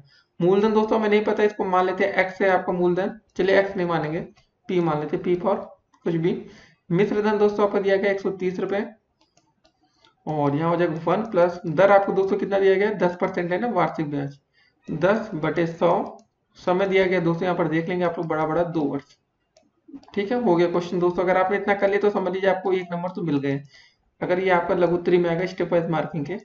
एक जीरो से एक जीरो कट गया, कितना बचा दोस्तों 1 प्लस 1/10 के घाते 2। 130 वैसे लिख लेंगे p दोस्तों। जब इसके घात एलसीएम लेंगे लसा 10 हो जाएगा दोस्तों, 10 प्लस ये कितना हो जाएगा 11 बटे 10 की घाते 2। ठीक है ना, जोड़ना तो आप लोग को आता ही होगा, नहीं आता चलिए देख लेते हैं कैसे जोड़े हमने। 1 प्लस 1/10 लिखा है। ठीक है दोस्तों, इसका क्या हो जाएगा, दोनों में लसा ले लेंगे आपका 10 हो जाएगा। ठीक है, कितना हो जाएगा यहाँ से 10 बार हो जाएगा भाग 10 प्लस 1 बचा आपका 11 बटे 10। तो अब क्या करेंगे दोस्तों यहाँ पर, आइए देखते हैं। ये लिखा आपका 130 बराबर p 11 का स्क्वायर दोस्तों कितना होता है आपका, जो भी होता है इसको मत लिखेंगे, 11 गुणे 11 लिख लेंगे बटे आपका 10 गुणे 10। ठीक है, इसको साइड करते हैं। अब दोस्तों हम लोग क्या करने वाले हैं, इसका त्रिज्या गुणा कर देते हैं। 130 गुणे 10 गुणे 10 बटे में दोस्तों आपका आ जाएगा 11 गुणे 11 बराबर आपका p। बस हो गया क्वेश्चन। अब दोस्तों देखते हैं क्वेश्चन में आंसर कैसे दिया गया। चलिए ठीक है, अब इसको सॉल्व कर लेते हैं। तो सॉल्व करने में दोस्तों कितना आएगा उसको देखते हैं। ठीक है, सबसे पहले दोस्तों हम लोग भाग देंगे 11 से। 130 में भी नहीं जाएगा, इसमें भी नहीं जाएगा, सिंपली गुणा कर लेते हैं दोस्तों। 130 गुणे 10 करेंगे 1300 हो जाएगा, 10 का और गुणा कर लेंगे 13000 हो जाएगा। ठीक है, 13000 बटे 111 गुणे 11 121। अब दोस्तों इसको भाग करें तो हमारा कोई ना कोई आंसर आएगा जो दशमलव में आएगा। इसमें कहीं भी आंसर हमें दशमलव में नहीं दिया गया है। तो ऐसे क्वेश्चन कभी कभी पेपर में आपके आ जाते हैं जिसका विकल्प नहीं होता, तो उसमें सभी बच्चों को कॉमन नंबर दे दिया जाता है। आप लोग पेपर होने के बाद देखते हैं ना कितने कॉमन नंबर आ रहे हैं। तो फिलहाल दोस्तों क्वेश्चन में थोड़ा चेंजेस कर देते हैं। तो इसका आंसर दोस्तों दशमलव में आएगा। फिलहाल तो इसका आंसर इसमें नहीं दिया गया है। अगर हम क्वेश्चन में दोस्तों चाहते हैं कि इसका आंसर इसमें से कुछ मिल जाए, देखिए हमने एक क्वेश्चन अलग क्यों लिया है, क्योंकि आप लोग समझ सके कि कभी कभी पेपर में भी गलत प्रश्न आ जाते हैं। अगर दोस्तों हम 130 की जगह 121 मान लेते हैं, इस क्वेश्चन का आंसर दोस्तों इसी विकल्प से आपका आ जाएगा। कैसे होगा देखते हैं। जहां दोस्तों हम 130 लिख रखा है, यहाँ हम क्या कर देंगे 121 कर देंगे सिंपली। ठीक है, तो आपका हो जाएगा 121 गुणे 10। इसी स्टेप को दोस्तों हम लोग कर रहे हैं। ठीक है, गुणे 10 बटे 11 गुणे 11। ठीक है, बराबर अगर हम p मान लेते हैं 11 एकम 11। ठीक है, एक बार जाएगा एक बार जाएगा, फिर 11 एकम 11, 10 गुणे 10 हो जाएगा आपका 100 रुपए। ठीक है दोस्तों, पी की वैल्यू कितने रुपए आ गई 100 रुपए। बस ये आपका उत्तर हो जाएगा। देखिए दोस्तों हमने आपको एक गलत क्वेश्चन क्यों लिया, क्योंकि आप यूपी टेट सी टेट कहीं भी पेपर देते तो हर बार आपने देखा होगा कि कभी कभी क्वेश्चन के आंसर विकल्प में नहीं दिए होते। तो आपको इसको पता होना चाहिए दोस्तों कि चलिए ठीक है, एग्जामिनर से भी मिस्टेक्स हो जाती है। तो बस हमने दोस्तों मित्र धन को 130 रुपए से चेंज कर से 121 रुपए कर दिया, आपको उत्तर मिल गया। आपने ये सोचा होगा इसमें दशमलव उत्तर नहीं दिया। काफी बच्चे होते हैं ना क्या गलती करते हैं, किसी भी विकल्प को टिक नहीं करते हैं। देखिए दोस्तों आपको क्वेश्चन को अटेम्प्ट करना पड़ेगा। अटेम्प्ट करेंगे सही है, कुछ भी टिक मार दीजिए, नंबर मिलेगा, सबको कॉमन अंक दे दिया जाएगा। तो टिक मारना जरूरी होता है कुछ ना कुछ। चलिए दोस्तों अब देखते हैं आज का अगला प्रश्न। इसका आंसर सही होगा आपका 100 नंबर। ठीक है, पहला मतलब 100 रुपए, 100 नंबर तो है नहीं। तो हमने क्वेश्चन में दोस्तों बदलाव क्या किया था, आपने देखा था ना। प्रश्न में दोस्तों हमने क्या किया था, जो आपका 130 रुपए था इसको हमने दोस्तों कट कर दिया, इसको हटा दिया, इसकी जगह हमने 121 ले लिया, तो आपका आंसर 100 आ गया। अब दोस्तों देखते हैं आज का अगला प्रश्न। तो दोस्तों 27 नंबर क्वेश्चन क्या रहा हमारा कि बैंक सर्वाधिक ब्याज देता है, कब देता है दोस्तों। इसका सिंपल सा आंसर है आपका स्थायी जमा खाते पर। जी हाँ दोस्तों, जो आप लोग का स्थायी तौर पर जमा खाता होता है उस पर बैंक हमें सबसे ज्यादा ब्याज देता है। बस इतना आपको याद रखना है, क्योंकि ये दोस्तों अति लघुत्तरी में ऐसा क्वेश्चन आपका बन सकता है। अब दोस्तों देखते हैं आज का अगला प्रश्न। दोस्तों तो 28 नंबर क्वेश्चन क्या रहा हमारा कि ब्याज बचत खाता खोला जा सकता है। ठीक है, जो आपका बचत खाता, ठीक है, एक नाम से खोला जा सकता है कि संयुक्त नाम से, या दोनों से, या इनमें से कोई नहीं। तो आपको इसका सही आंसर देना है। तो दोस्तों इसका सही आंसर होगा आपका क्या होगा, सोचिए जरा आप लोग। तो जिन बच्चों को विकल्प में समझ में आ रहा होगा कि दोनों से, जी हाँ दोस्तों सी विकल्प है कि आपका एक नाम से भी दोनों नाम से भी, तो ये आंसर आपका सही है। तो कभी कभी दोस्तों ऐसे क्वेश्चन आपके पेपर में आते हैं, तो आपको ध्यान में रखना है। ठीक है, दोनों से क्या मतलब क्या है, आपका आंसर ए भी सही है प्लस बी भी सही है, ये दोनों आंसर सही है। ऐसे क्वेश्चन पेपर में बन सकते हैं। अब दोस्तों देखेंगे आज का अगला प्रश्न। तो दोस्तों 29 नंबर क्वेश्चन क्या रहा हमारा कि लघु गणक के अंतर्गत जिन संख्याओं में जब कोई आधार नहीं होता तो आधार क्या होता है। ठीक है, ये क्वेश्चन दोस्तों आपने काफी बार देखा होगा लॉग वाले क्वेश्चंस में। तो दोस्तों इसका सिंपल सा आंसर है आपका 10। ठीक है, लॉग 10 ये सब आपको पता है ना, लॉग 10 ऐसे लिखा रहता है ना, लॉग 10। दोस्तों आधार कुछ नहीं, यहाँ पर हम 10 मान लेते हैं, इसका वैल्यू 1 आ जाती है। तो ऐसे क्वेश्चंस होते हैं, तो बस इसको आपको याद रखना है, जब कोई आधार नहीं होता तो आधार क्या होता है आपका, आपका आधार होता है 10। अब दोस्तों देखते हैं आज का अगला प्रश्न। तो दोस्तों 30 नंबर क्वेश्चन क्या रहा आपका कि जब पूंजी को प्रायः समान मूल्य की इकाइयों में बांट दिया जाता है तो इस प्रत्येक इकाई को क्या कहते हैं। तो ये तो बहुत अच्छा आंसर है दोस्तों, इसका आंसर सही आंसर है आपका शेयर। तो शेयर तो आपने सुन रखा होगा ना सभी बच्चों ने, तो इसका राइट आंसर है आपका विकल्प नंबर सी, शेयर। अब दोस्तों देखेंगे आज का अगला प्रश्न। और दोस्तों आप लोग कमेंट करके जरूर बताइएगा कि आपके पहले 30 क्वेश्चन में कितने आंसर सही हुए। क्या 30 में से दोस्तों आपके 10 क्वेश्चन सही कर लेंगे तो अच्छी बात है। जिन बच्चों से 5 क्वेश्चन सही हुए वो भी अच्छी बात है, और जिन बच्चों से 30 में 30 क्वेश्चन सही हुए वो तो भाई बधाई के पात्र हैं। अब दोस्तों देखते हैं आज का अगला प्रश्न। तो दोस्तों 31 नंबर क्वेश्चन क्या रहा आपका कि यदि 4% वार्षिक दर से 2 वर्ष के लिए साधारण ब्याज 60 रुपए हो तो मूलधन क्या होगा। तो दोस्तों अपने साधारण ब्याज का फार्मूला पढ़ रखा है, साधारण ब्याज बराबर क्या होता है, इसका फार्मूला दोस्तों हमने पढ़ा तभी, मूलधन गुणे दर गुणे समय बटे में 1000। ठीक है दोस्तों, इसका सिंपल सा फार्मूला यही होता है। तो दोस्तों हमने देखा कि इस क्वेश्चन में हमें दे रखा है साधारण ब्याज 60 रुपए, तो यहाँ पर दोस्तों हम लोग 60 लिख देंगे। मूलधन दोस्तों हमें निकालना है, तो मूलधन की जगह दोस्तों हम लोग मूलधन ही लिख देते हैं, या तो पी लिख सकते हैं, जो भी मन करे। दर दोस्तों में दिया गया 4%, 4, समय दोस्तों 2 वर्ष गुणे 2 बटे में दोस्तों आपका हो जाएगा 100। और यहाँ पर दोस्तों आपका 1000 नहीं होगा, यहाँ पर होगा आपका 100 बटे में। ठीक है, फार्मूले में होता है 100। ठीक है ना, PRT बटे 100 याद रखना है, गलती ना हो। तो दोस्तों चलिए ठीक है, 100 को गुणा तो एक हो जाएगा 60 गुणे 100 हो जाएगा आपका बराबर दोस्तों मूलधन की जगह हम P लिख देते हैं, इंटू R की जगह दोस्तों 4 गुणे 2 हो जाएगा 8। ठीक है, अब दोस्तों ये 8 भाग यहाँ पर आ जाएगा, भाग में 60 बटे 100 बटे 8 गुणे P। 4 दूनी 8, 4 दूनी 8, 4 पंजे 20, 30 पर दोस्तों ये भाग में जाएगा, 25 या 75 होता है, 750 हो जाएगा बराबर P। तो 750 रुपए। ठीक है दोस्तों, तो आपका मूलधन आ गया 750 रुपए, जिसका दोस्तों आपको साधारण ब्याज 60 रुपए मिल रहा था 2 साल में। तो यही है इसका सही आंसर होगा। क्या होगा आपका सही आंसर, 750 रुपए। तो दोस्तों आप लोग अच्छे अच्छे क्वेश्चंस को अच्छे से स्टडी करते रहिए कि भाई कोई क्वेश्चन आपका पेपर में है तो गलत ना हो पाए। तो एक अच्छा क्वेश्चन था दोस्तों जिसमें आपने अभी मूलधन निकालना सीख लिया। ठीक है, अब दोस्तों देखते हैं आज का अगला प्रश्न। तो दोस्तों 32 नंबर हमारा प्रश्न क्या रहा है कि कितने समय में 500 रुपए 4% वार्षिक ब्याज की दर से 620 रुपए हो जाएगा। अब दोस्तों देखिए बात हो गई है कि हमें समय निकालना, टाइम हमें नहीं दिया गया है, यहाँ पर समय क्वेश्चन मार्क है। और दोस्तों 500 रुपए आपका साधारण ब्याज की दर से 620 रुपए हो जाएगा। तो दोस्तों सबसे पहले हमें साधारण ब्याज निकालना होगा इस क्वेश्चन के लिए। साधारण ब्याज दोस्तों हमारा कैसे निकल जाएगा, आइए देखते हैं। साधारण ब्याज बराबर सिंपल था, 620 रुपए हो गया था ना, और आपका मूलधन था 500 रुपए, इसमें घटा लेते दोस्तों, हमें पता चलेगा कि हमारा 120 रुपए जो आया था ये है साधारण ब्याज। ठीक है, तो चलिए फार्मूला यूज कर लेते हैं वही।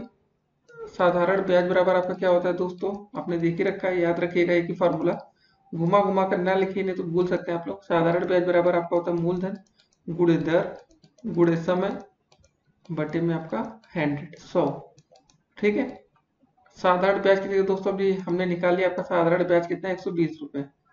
यहाँ पर दोस्तों लिख देंगे 120। आपका मूलधन दोस्तों कितना दे रखा है, 500 रुपए, 500 गुणे दर दोस्तों आपका दे रखा है, यहाँ देखिए 4% है ना, 4 गुणे दोस्तों समय नहीं दिया गया, इसको हम टी मान लेते हैं, बटे में आपका हो जाएगा 100। 2 जीरो से 2 जीरो कट गया, 5 गुणे 4 कितना होगा दोस्तों, देखिए 120 बराबर 5 चौके 20 इंटू में टी। दोस्तों यहाँ से भाग कर लेंगे, जीरो से जीरो कट गया, 2 एक कम 2, 2 छंगे 12। तो दोस्तों आपका टी बराबर आ जाएगा आपका 6 वर्ष। समय कितना आ गया, 6 साल। ठीक है, यही आपका उत्तर हो जाएगा। तो ऐसे क्वेश्चन अगर दोस्तों पेपर में आए तो आप लोग बिल्कुल भी डरिएगा मत और अच्छे से इन क्वेश्चन को हल करके आएंगे आप लोग। तो दोस्तों हमने सोचा कि आपको कुछ अलग तरह का क्वेश्चन देते हैं जिसमें आपका साधारण ब्याज ना दे रखा हो और आपका समय भी नहीं दिया था, तो आप लोग इस तरह के क्वेश्चन भी पेपर में सॉल्व कर पाएंगे।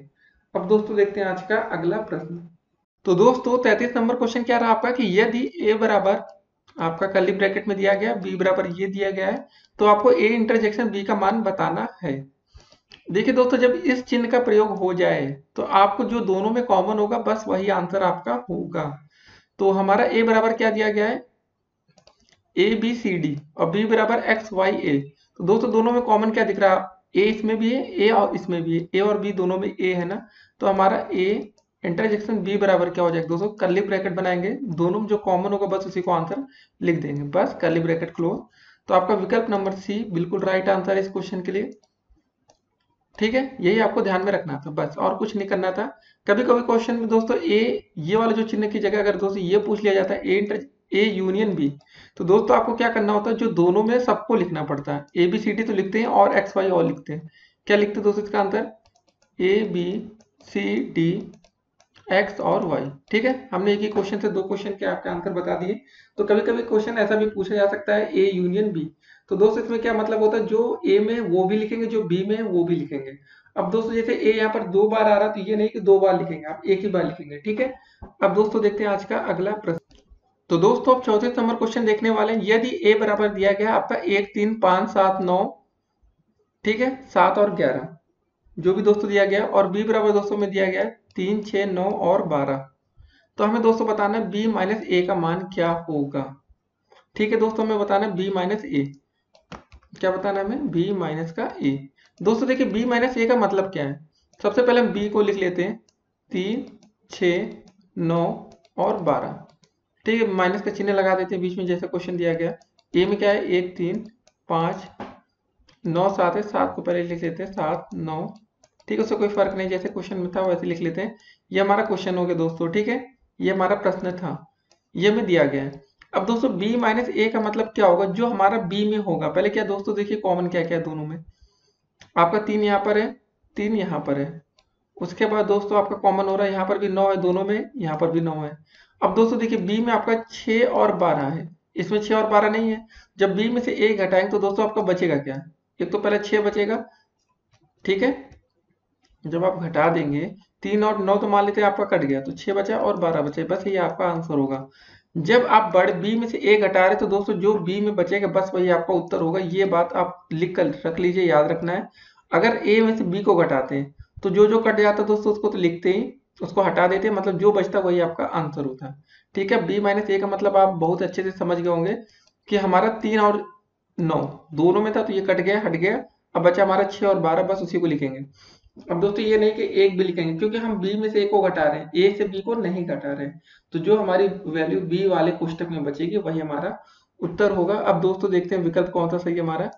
विकल्प नंबर ए बिल्कुल राइट आंसर, इसको टिक करेंगे और आप लोग एक नंबर अपना लेकर जाएंगे। 2 नंबर में आ गए तो अच्छी बात है। ठीक है, अब दोस्तों देखते हैं आज का अगला प्रश्न। तो दोस्तों 35 नंबर हमारा क्वेश्चन क्या रहा कि -1 और +1 के बीच धन पूर्णांक का कौन सा समुच्चय है। ठीक है, इसका सिंपल सा आंसर होगा आपका रिक्त समुच्चय। इसको आपको याद रखना है, ध्यान में रखना है।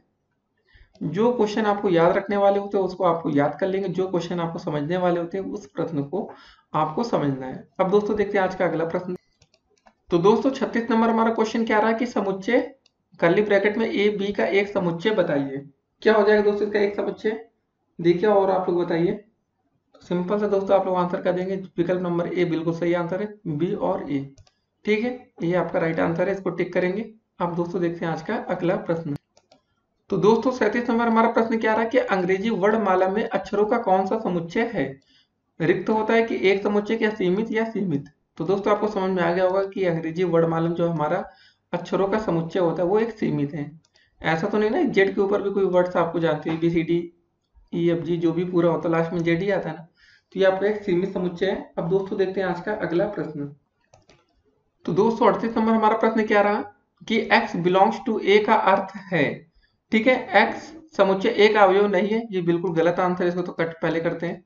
दूसरा विकल्प दोस्तों हमारा समुच्चय x समुच्चय ए का उप समुच्चय, ये भी आपका गलत आंसर है। तीसरा विकल्प दोस्तों क्या हमारा कि एक्स समुच्चय ए का एक अवयव है। जी हाँ दोस्तों, जो आपका एक्स दिख रहा है ना वो समुच्चय ए का एक अवयव है। ये आपका राइट आंसर है, इसको टिक करेंगे और आप लोग 1 नंबर लेकर जाएंगे। तो आपका सही आंसर क्या होगा दोस्तों, विकल्प नंबर सी, कि आपका जो एक्स है वो समुच्चय ए का अवयव है। ठीक है, अब दोस्तों देखते हैं आज का अगला प्रश्न। तो दोस्तों 39 नंबर क्वेश्चन क्या रहा आपका कि यदि ए बराबर 1 2 3 4 9 11 व बी बराबर 1 2 6 9 12, तो दोस्तों b माइनस ए का मान हमें ज्ञात करना है। तो दोस्तों हमें b में से a घटाना है। तो दोस्तों चलिए b में देख लेते क्या क्या है। 1 है, 2 है, 6 है, 9 है, 12 है। ठीक है दोस्तों, b में ये चीजें अवेलेबल है। उसके बाद दोस्तों a में हमारे पास क्या क्या चीजें हैं, लिख लेते हैं। 1 2 3 4 9 और 11। ठीक है दोस्तों, तो b में क्या क्या चीजें छूट रही है उसको देख लेते हैं। देखिए दोस्तों यहाँ पर 6 बच जा रहा है और 12 बच रहा है। तो दोस्तों बस यही दो संख्या है, आपका उत्तर हो जाएगा 6 और 12। क्योंकि दोस्तों देखिए 1 2 और आपका 9 वो ए में भी अवेलेबल, 1 2 और 9 ये आपका कट गया। अब दोस्तों देखिए बाकी जो ए में चीजें बच रही हैं, जैसे 3 हो गया, 4 हो गया, वो बी में होती तो लिखी जाती है, अन्यथा नहीं लिखी जाएंगी। अगर दो बी में भी होती दोस्तों तो भी वो कट जाती, तो कोई मतलब ही ना होता। तो सिंपल था दोस्तों, ये मतलब याद रखिए, जब बी में से ए को घटाएंगे तो जो भी संख्या बी में बचेगी वही इसका आंसर होगा। इसका फाइनल आंसर हो जाएगा आपका 6 और 12। ठीक है, इस विकल्प को हम टिक करेंगे और आपको पूरे अंक आपको दिए जाएंगे। आपको ध्यान से ऐसे प्रश्नों को हल करना है पेपर के समय। ठीक है, बी में देख लीजिए दोस्तों, हमारा 1 और 2 क्या हो गया, यहाँ से कट गया। अब दोस्तों फिर बाद में 9 भी यहाँ से था तो ये भी कट गया, बचा 6 और 12, यही आपका आंसर हो गया। ठीक है, अब दोस्तों देखते हैं आज का अगला प्रश्न। तो हमारा 40 नंबर क्वेश्चन क्या दिया गया कि यदि a बराबर 3 5 व b बराबर 4 6 हो तो a इंटरजेक्शन b की वैल्यू आपको बतानी है। इससे पहले क्वेश्चन में भी दोस्तों हमने देख चुके हैं। तो कैसे करेंगे दोस्तों, हमारा a बराबर दिया गया है 3 और 5। ठीक है, उसके बाद b बराबर दोस्तों आपको दिया गया 4 और 6। तो दोस्तों हमें बताना है कि a इंटरजेक्शन b। अब क्या होगा दोस्तों, क्वेश्चन फंस गया ना दोस्तों, हमने बोला था कि कुछ ना कुछ कॉमन होना चाहिए। तो दोस्तों यहाँ देख रहे होंगे 3 और 5 है, यहाँ पर 4 और 6 कॉमन तो कुछ दिख ही नहीं रहा है इस क्वेश्चन में। आपने भी सोचा अगर क्वेश्चन मैच कैसे होगा दोबारा। तो दोस्तों इसका आंसर हो जाएगा, जब कुछ नहीं है तो सिंपल सा आप ये चिन्ह बना लीजिएगा 5 वाला। ठीक है, और ऐसे टिक कर दीजिएगा, बस ये आपका आंसर हो जाएगा। ठीक है, क्या हो जाएगा, यही आंसर। तो आपका विकल्प नंबर ए सही आंसर। यहाँ पर हमने लिखा ही नहीं था विकल्प, कि आप लोग थोड़ा कंफ्यूज हो जाए इस क्वेश्चन में। तो दोस्तों हमारा सही आंसर क्या है, 5 के टाइप का। ठीक है, इसको टिक मारेंगे और आप लोग 1 नंबर लेकर जाएंगे। तो आपने दोस्तों जरूर गौर किया होगा यार, पहला विकल्प दिया नहीं गया है। जिन बच्चों ने दिया होगा तो अच्छी बात है, ये 5 वाला चिन्ह होता है। ठीक है, अब दोस्तों देखते हैं आज का अगला प्रश्न। तो दोस्तों 41 नंबर क्वेश्चन क्या रहा आपका कि x square minus 8x plus 7 के गुणनखंड है। तो अब गुणनखंड के क्वेश्चन आ चुके हैं। तो दोस्तों देखते हैं कैसे करते हैं इसको। एक्स स्क्वायर माइनस का 8x प्लस का 7। तो दोस्तों ऐसे क्वेश्चन हमने आपको बहुत बार बता चुके हैं, लेकिन आपको ध्यान क्या रखना होता है दोस्तों, जो ये प्लस का चिन्ह होता है बस आपको यही ध्यान रखना है। अगर दोस्तों यहाँ कभी प्लस का चिन्ह आएगा तो हमारा जो बीच का फैक्टर बनेगा ये जोड़ कर आएगा, यहाँ माइनस होगा तो यहाँ घटा कर आएगा। अब दोस्तों एक्स के साथ कुछ नहीं लिखा तो वहाँ 1 मान लेते हैं। पहले और अंतिम का हमेशा गुणा होता है, 7 एकम 7। जब दोस्तों हम 7 गुणे 1 करते हैं तो हमारा आता है 7, और दोस्तों जब हम 7 में 1 जोड़ देते हैं तो ये होता है हमारा 8। तो बस हो गया गुणनखंड आपका। 1 छोड़ते हैं, कुछ मत लिखिए इसको, ऐसे लिखिए एक्स स्क्वायर 7 प्लस 1 8 होता है ना, तो माइनस का 7x माइनस का x प्लस का 7। अब दोस्तों आप सोच रहे होंगे माइनस दोनों जगह क्यों, जब माइनस 7 और माइनस 7x और माइनस x जोड़ेंगे तो हमारा क्या आएगा, माइनस का 8x, यही आ जाएगा ना, बस हो गया। यहाँ से x कॉमन ले लेंगे तो बचे कितना दोस्तों, x माइनस 7। दोस्तों यहाँ माइनस 1 कॉमन लेंगे, यहाँ पर कुछ है नहीं ना कॉमन लेने के लिए, तो यहाँ हो जाएगा हमारा x माइनस का 7। अब दोस्तों जरा देखिए, यहाँ पर भी x माइनस 7 है, यहाँ भी x माइनस 7 है। दोनों में से दोस्तों जब हम x माइनस का 7 कॉमन लेंगे तो हमारा क्या बचेगा, ये x बचेगा, ये -1, तो बचेगा दोस्तों हमारा x माइनस 1। ठीक है, ये हमारा उत्तर हो जाएगा x माइनस 7 x माइनस 1। अब दोस्तों देखते हैं कहाँ पर ऐसा विकल्प दिया गया है, जरा देखते हैं। विकल्प नंबर सी x माइनस 1 और x माइनस 7, बस आगे पीछे लिखा है, बिल्कुल सही उत्तर हो जाएगा। ठीक है, 41 नंबर क्वेश्चन हो गया। अब दोस्तों हम लोग देखेंगे आज का अगला प्रश्न। तो दोस्तों 42 नंबर क्वेश्चन क्या रहा आपका कि 6x square minus x minus 15 के गुणनखंड होंगे। तो अगर कभी कभी दोस्तों कोई क्वेश्चन अगर आपका ना सॉल्व हो रहा हो ना इस तरह से, तो आपको श्रीधराचार्य तो आपको पता ही होगा रूल, भाई वो क्वेश्चन तो बहुत ही अच्छा रहता है। चलिए सबसे पहले हमने क्या बताया आपको, पहले और अंतिम का गुणा कर लेते हैं। यहाँ पर दोस्तों 6 दिया गया है, वहां पर कुछ नहीं था तो 1 मान लिए थे। 15 छक्का 90। और दोस्तों यहाँ पर हम देख रहे होंगे माइनस का चिन्ह है, ठीक है। तो मतलब हमारा जो 90 आएगा वो घटाकर ही आएगा। जो यहाँ पर दोस्तों हमारा कुछ नहीं एक्स के साथ 1 आएगा फैक्टर, तो कैसे आएगा देखते हैं। 15 गुणे 6 दोस्तों कितना होता है आपका, 15 गुणे 6 करते हैं हमारा, तो आ गया हमारा 90। तो दोस्तों 90 कैसे आ सकता है, 10 गुणे 9 करिए, 10 9 90 होता है, 10 9 90, ठीक है। और दोस्तों अगर हम 10 में से 9 घटा देंगे तो हमारा कितना बचेगा, 1 बचेगा। और दोस्तों यहाँ पर कुछ नहीं लिखा तो यहाँ पर हम 1 मान सकते हैं। तो बस ये क्वेश्चन हो गया आपका। 6x² माइनस का क्या करेंगे दोस्तों, 10x प्लस का 9x करेंगे। अब दोस्तों प्लस का 9x इसलिए करेंगे जब हम 10 में से 9x घटाएंगे माइनस का, तो यहाँ माइनस का x बचेगा। अब दोस्तों यहाँ माइनस 15 जैसे था वैसे लिख लेते हैं। बस क्वेश्चन आपका हो चुका है। अब देखिए 6x और इसमें क्या क्या कॉमन होगा, 2x कॉमन ले लेते हैं जरा। यहाँ बचेगा दोस्तों आपका 3x माइनस का 5 प्लस का दोस्तों यहाँ पर हम लोग 3 कॉमन ले लेंगे तो बचेगा यहाँ पर 3x माइनस का 5, ठीक है। इसको हटा देते हैं। अब दोस्तों दोनों में देख रहे हैं 3x माइनस 5 यहाँ भी है, यहाँ पर भी सेम है। तो बस अब दोनों से कॉमन कर लेते हैं इसको, 3x माइनस का 5 आ गया आपका। और दोस्तों आपका क्या बचा है, 2x प्लस का 3। बस ये आपका उत्तर हो जाएगा, आंसर कर देंगे। चलिए विकल्प देख लेते हैं, 2x प्लस 3 और 3x माइनस 5। तो दोस्तों यहाँ पर हम लोग देख रहे हैं कि यहाँ पर कोई भी विकल्प ऐसा दिया नहीं गया है, ना तो ए दिया, ना बी, ना सी, ना डी, ठीक है। सारे विकल्प बिल्कुल आपको सेम टू सेम दिख रहे हैं। कभी कभी दोस्तों क्वेश्चन लिखने में गलतियां हो जाती हैं, पेपर टाइम भी, इसलिए दोस्तों आप लोग अपने आंसर पर हमेशा भरोसा रखें। और दोस्तों आप लोग फाइनल आंसर ऐसे करके लिख देंगे, ठीक है। 2x प्लस का 3 और आपका 3x माइनस का 5। दोस्तों इसलिए हम आपको ऐसे एक दो क्वेश्चन आज हम बता रहे हैं, क्योंकि पेपर टाइम में दोस्तों ऐसी मिस्टेक्स देखने को मिल जाती हैं। तो आप लोग वहां पर कंफ्यूज हो जाते हैं, यार मेरा क्वेश्चन सही है या गलत। अपने ऊपर भरोसा रखना सीख लीजिए, आप लोग कभी गलत नहीं होंगे। आपका राइट आंसर यही है, इसको आंसर करते हैं। और दोस्तों विकल्प में कभी कभी ऐसे क्वेश्चन में आता है, गलतियां होती हैं, तो दोस्तों हम आपको अभी से अवेयर कर दे रहे हैं कि आगे भी आपका सावधान रहना है।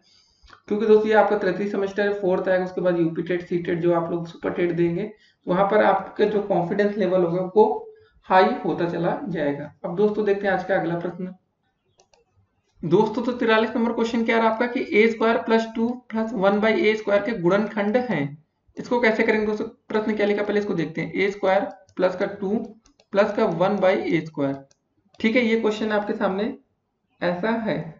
तो आपको समझ में आ गया होगा दोस्तों कि ये क्वेश्चन आपका लिखा है कि a प्लस 1/a का होल स्क्वायर है, ठीक है। ये आपका आंसर तो हो गया, क्वेश्चन को देखते समझ गए होंगे। क्योंकि अगर दोस्तों इसका अगर हम होल स्क्वायर खोलेंगे तो क्या होगा, a प्लस 1/a का ये आएगा a स्क्वायर प्लस का दोस्तों 1/a² प्लस का 2 इंटू ए इंटू बी, 1/a ना, ये कट जाएगा तो बचेगा दोस्तों 2, जो आपका यहाँ प्रश्न में दिया गया था। लेकिन दोस्तों आपको इसके बताने गुणनखंड है, दो तरीका हो सकता है दोस्तों किसी भी प्रश्न करने का।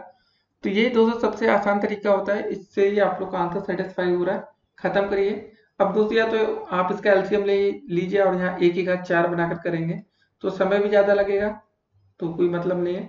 तो सिंपल सा क्वेश्चन था दोस्तों। थोड़ा बहुत अगर आपको बेसिक पता है कि a प्लस बी का होल स्क्वायर या a माइनस बी का होल स्क्वायर का फार्मूला क्या होता है, तो आप लोग ऐसे क्वेश्चन कर सकते हैं। अब दोस्तों देखते हैं आज का अगला प्रश्न। दोस्तों तो 44 नंबर क्वेश्चन क्या रहा आपका कि 1 माइनस 8x को पूर्ण वर्ग बनाने के लिए जोड़ा जाएगा। तो दोस्तों देखिए इस प्रश्न को आपको जो आपके विकल्प दिए गए हैं उसी से करना होगा। आपके सामने 4 विकल्प दिए गए हैं। पहला दोस्तों दिया गया है विकल्प की 8x² को अगर हम जोड़ देते हैं, इसमें जो आपका क्वेश्चन था 1 माइनस 8x प्लस का 1 माइनस का 8x, क्या दोस्तों ये आपका पूर्ण वर्ग बन गया? जी नहीं दोस्तों, बिल्कुल भी नहीं, ठीक है। अगर यहाँ 4 होता तो तब भी नहीं होता। चलिए ठीक है, ये वाला विकल्प गलत हो गया। देखिए दोस्तों ऐसे क्वेश्चन को आपको विकल्प सही करने पड़ेंगे, नहीं तो आप कर ही नहीं पाएंगे। दूसरा विकल्प दोस्तों अगर यहाँ पर एक और जोड़ेंगे तो 1 प्लस 1 होगा 2, क्या हो जाएगा दोस्तों 1 में 1 जोड़ देंगे माइनस का 8x, ठीक है। विकल्प नंबर 2 का सहारा लिए तब भी कुछ नहीं हुआ। अब सी वाला दोस्तों देखते 16x², 16x² प्लस का क्वेश्चन में जो दोस्तों लिखा 1 माइनस 8x, क्या दोस्तों ये पूर्ण वर्ग बनेगा? देखिए सबसे पहले 16x² का मतलब अगर इसको हम लिखे 4x का होल स्क्वायर, ठीक है। 1 का मतलब 1 का होल स्क्वायर, 8 को क्या लिख सकते हैं दोस्तों 2, ठीक है, गुणे में 4x गुणे में 1, ऐसा लिख सकते हैं। तो दोस्तों आप ये देख रहे होंगे ये आपका एक पूर्ण वर्ग बन चुका है। 4x माइनस 1 का होल स्क्वायर का ये फार्मूला बन गया। ठीक है, ये आपका पूर्ण वर्ग बन गया। मतलब आपका सही आंसर क्या है, इसमें क्या जोड़ा जाएगा, तो आप आंसर करेंगे विकल्प नंबर सी। अगर हम 16x स्क्वायर को इसमें और जोड़ देते हैं तो ये आपका एक पूर्ण वर्ग बनकर तैयार हो जाएगा। ठीक है, अगर दोस्तों लास्ट विकल्प था एक्स स्क्वायर, अगर हम देखिए एक्स स्क्वायर को इसमें जोड़ते हैं, x square plus 1 minus 8x तो हो जाएगा। ठीक है, यहाँ पर दोस्तों एक्स स्क्वायर तो लिखा है, प्लस का 1 का अगर हम होल स्क्वायर कर दें तो क्या होगा दोस्तों, आगे लिखा है 2 इंटू 4x इंटू 1। तो दोस्तों अगर यहाँ पर 1 होता तो आपका आंसर सही हो सकता था, लेकिन फिलहाल ये आंसर आपका इस क्वेश्चन के लिए सही नहीं है। तो आपका राइट आंसर क्या है यहाँ पर 16x स्क्वायर। ठीक है, समझ गए इस क्वेश्चन को। अब दोस्तों देखते हैं आज का अगला प्रश्न। तो दोस्तों 45 नंबर हमारा क्वेश्चन क्या रहा है कि 10 प्लस मतलब 10.5 का होल स्क्वायर का मान होगा 10.5 का होल स्क्वायर का मान है। ठीक है, ये पूछा गया है। इसका अगर होल स्क्वायर हम करेंगे तो क्या वैल्यू आएगी। दोस्तों दो तरीका है करने का, या तो सिंपल सा तरीका है, अगर आप ये अपना लीजिए 10.5 गुणे 10.5 कर लेंगे तो भी इसका आंसर आ जाएगा, या स्मार्ट वे अपना के दोस्तों 10 जोड़ का निशान प्लस ये जोड़ देंगे और इसका होल स्क्वायर कर देंगे दोस्तों, तो भी हमारा सही उत्तर आ जाएगा। क्या क्या दोस्तों, a प्लस बी का होल स्क्वायर का फार्मूला हम यूज कर सकते हैं, क्योंकि 10 दशमलव जो लिखा है 0.5 का होल स्क्वायर करेंगे तो भी हमारा आंसर सही आएगा। 10 का स्क्वायर आपका होता है 100।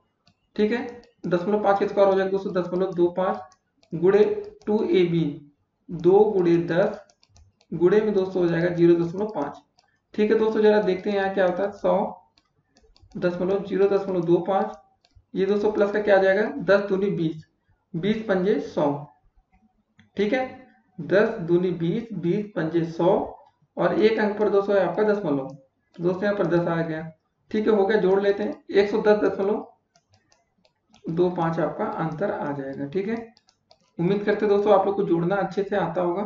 अब जिन बच्चों को जोड़ना नहीं आता उनको थोड़ा जोड़ घटाना सीखना चाहिए। ये क्वेश्चन यहाँ पर सॉल्व होता है। इसका सही आंसर क्या है दोस्तों हम लोग का 110.25। ठीक है, उम्मीद करते हैं आपको समझ में आ गया होगा। क्या क्या दोस्तों हमने देखिए लिखा था कि 10.5 का होल स्क्वायर का मान होगा, ये लिखा है ना दोस्तों 10.5। ठीक है, इसका होल स्क्वायर। चलिए थोड़ी देर के लिए दोस्तों अगर हम ये बोलेंगे 10.5 को हम क्या लिख सकते हैं, आप बोलेंगे 10 प्लस 0.5। अगर दोस्तों हम इन दोनों को जोड़ेंगे तो हमारा क्या आएगा 10.5 ही तो आएगा ना। इसलिए दोस्तों इसको हमने दो भाग में डिवाइड कर लिया। अगर आप चाहते ये गुणा करके निकालते तो थोड़ा लंबा होता और कठिन होता, हो सकता है कुछ गलतियां हो सकती थी, लेकिन ये प्रोसेस छोटा है और आसान है। अब दोस्तों देखते हैं आज का अगला प्रश्न। तो दोस्तों 46 नंबर क्वेश्चन क्या रहा आपका कि 5.41 इंटू 4.36 और दोस्तों ये दिया गया है का संक्षिप्त रीति से मान क्या होगा। ठीक है दोस्तों, ऐसा कोई भी रीति पूछा जाए लेकिन आपको सिर्फ बहुविकल्पी क्वेश्चन है तो आपको सिर्फ इन 4 विकल्पों से मतलब होगा और आपको सही आंसर करना है। तो इस क्वेश्चन दोस्तों देखिए जरा, यहाँ पर भी लिखा है 5.41, यहाँ पर भी दोस्तों लिखा है 5.4 है और यहाँ पर भी 5.4 है, तीनों में ना दोस्तों, और बीच में गुणा का चिन्ह है और दोस्तों बीच बीच में माइनस का चिन्ह भी दिया गया है। तो सब में कॉमन है, पहले इसको दोस्तों कॉमन ले लेते हैं 5.41। ठीक है दोस्तों, बचेगा कितना 4.36, ये बचेगा 4.36 और दोस्तों माइनस का 3.23 और दोस्तों यहाँ पर बचेगा माइनस का आपका 1.13। ठीक है, इसको सॉल्व कर लेते हैं। 5.41 हो गया ये आपका, ये दोस्तों 4.36, इसको जोड़ लेते हैं, माइनस माइनस का चिन्ह है ना, तो कितना हो जाएगा दोस्तों 3 3 6 हो जाएगा और आपका दोस्तों 2 1 3।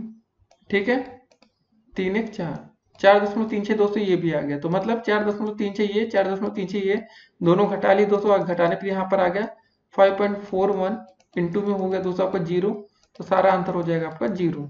ठीक है, तो ऐसे क्वेश्चन पेपर में आते हैं बहुविकल्पी में, तो आपको दोस्तों ज्यादा क्वेश्चन पढ़ने से अच्छा है कि आप सही से आंसर इसका निकालना सीखें। ठीक है, हमारा सही आंसर हो गया 0। अब दोस्तों देखते हैं आज का अगला प्रश्न। तो दोस्तों 47 नंबर क्वेश्चन रहा आपका कि भाज्य बराबर क्या होता है। ठीक है, ये क्वेश्चन आपका एक फार्मूला है। तो दोस्तों चलिए हम आपको लिख के बता देते हैं कि आपका भाज्य बराबर होता है भाजक, ठीक है, गुणे भागफल प्लस का शेषफल। ठीक है दोस्तों, अगर आपको इतना चीज पता है तो आपको कोई दिक्कत ही नहीं है इतना चीज दोस्तों, लेकिन आपको अच्छे से तैयार होना चाहिए। आपका विकल्प नंबर सी बिल्कुल राइट आंसर है। ऐसे क्वेश्चन आपके पेपर में पूछे जा सकते हैं तो आपको तैयार रहना है। अब दोस्तों देखते हैं आज का अगला प्रश्न। तो दोस्तों 48 नंबर क्वेश्चन क्या रहा हमारा कि प्रथम 5 अभाज्य संख्याओं की माध्यिका होगी। प्रथम 5 अभाज्य संख्या दोस्तों कौन सी? सबसे पहले अभाज्य संख्या 2 आती है, 3 आती है, 5 आती है, 7 आती है और 11। ठीक है, इनकी माध्यिका हमें दोस्तों बतानी है कि इसकी माध्यिका क्या होगी। इसका फॉर्मूला दोस्तों होता है, जब अगर सम और विषम आपको पता होगा कि सम है कि विषम है, तो प्रथम 5 है तो n+1/2 हो जाएगा दोस्तों, 5 + 1/2 वहाँ पद। जी हाँ दोस्तों, जो आंसर आता है वो उसका पद होता है। तो मतलब 5 + 1 6/2 वहाँ पद। ठीक है, ऐसे लिखते रहिए आप लोग, 2 एकम 2, 2 तिहाई 6। तो हमारा दोस्तों आंसर आ गया तीसरा वहाँ पद। ठीक है दोस्तों, हमारा तीसरा पद क्या हो गया? बीच का आंसर हो गया दोस्तों आपका 5। ये विकल्प सही दिख रहा है ना आपको 48 क्वेश्चन नंबर में। तो चलिए दोस्तों इसी को टिक कर लेते हैं, आपका सही आंसर होगा 5। अब 5.0 लिखा, तो इससे आप लोग को बिल्कुल परेशान नहीं होना है कि भाई गलत तो नहीं कर रहे हैं। और याद रखिए दोस्तों, जो एक होती है वो ना तो भाज्य होती है ना तो अभाज्य होती है, तो आपको एक नहीं लिखना है।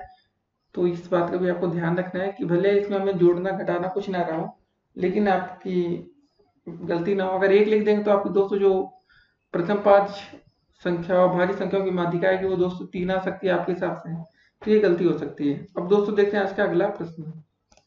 तो दोस्तों 49 नंबर क्वेश्चन क्या रहा आपका कि आंकड़ों 3, 4, 7, 9, 10, 13, 15 की माध्यिका होगी।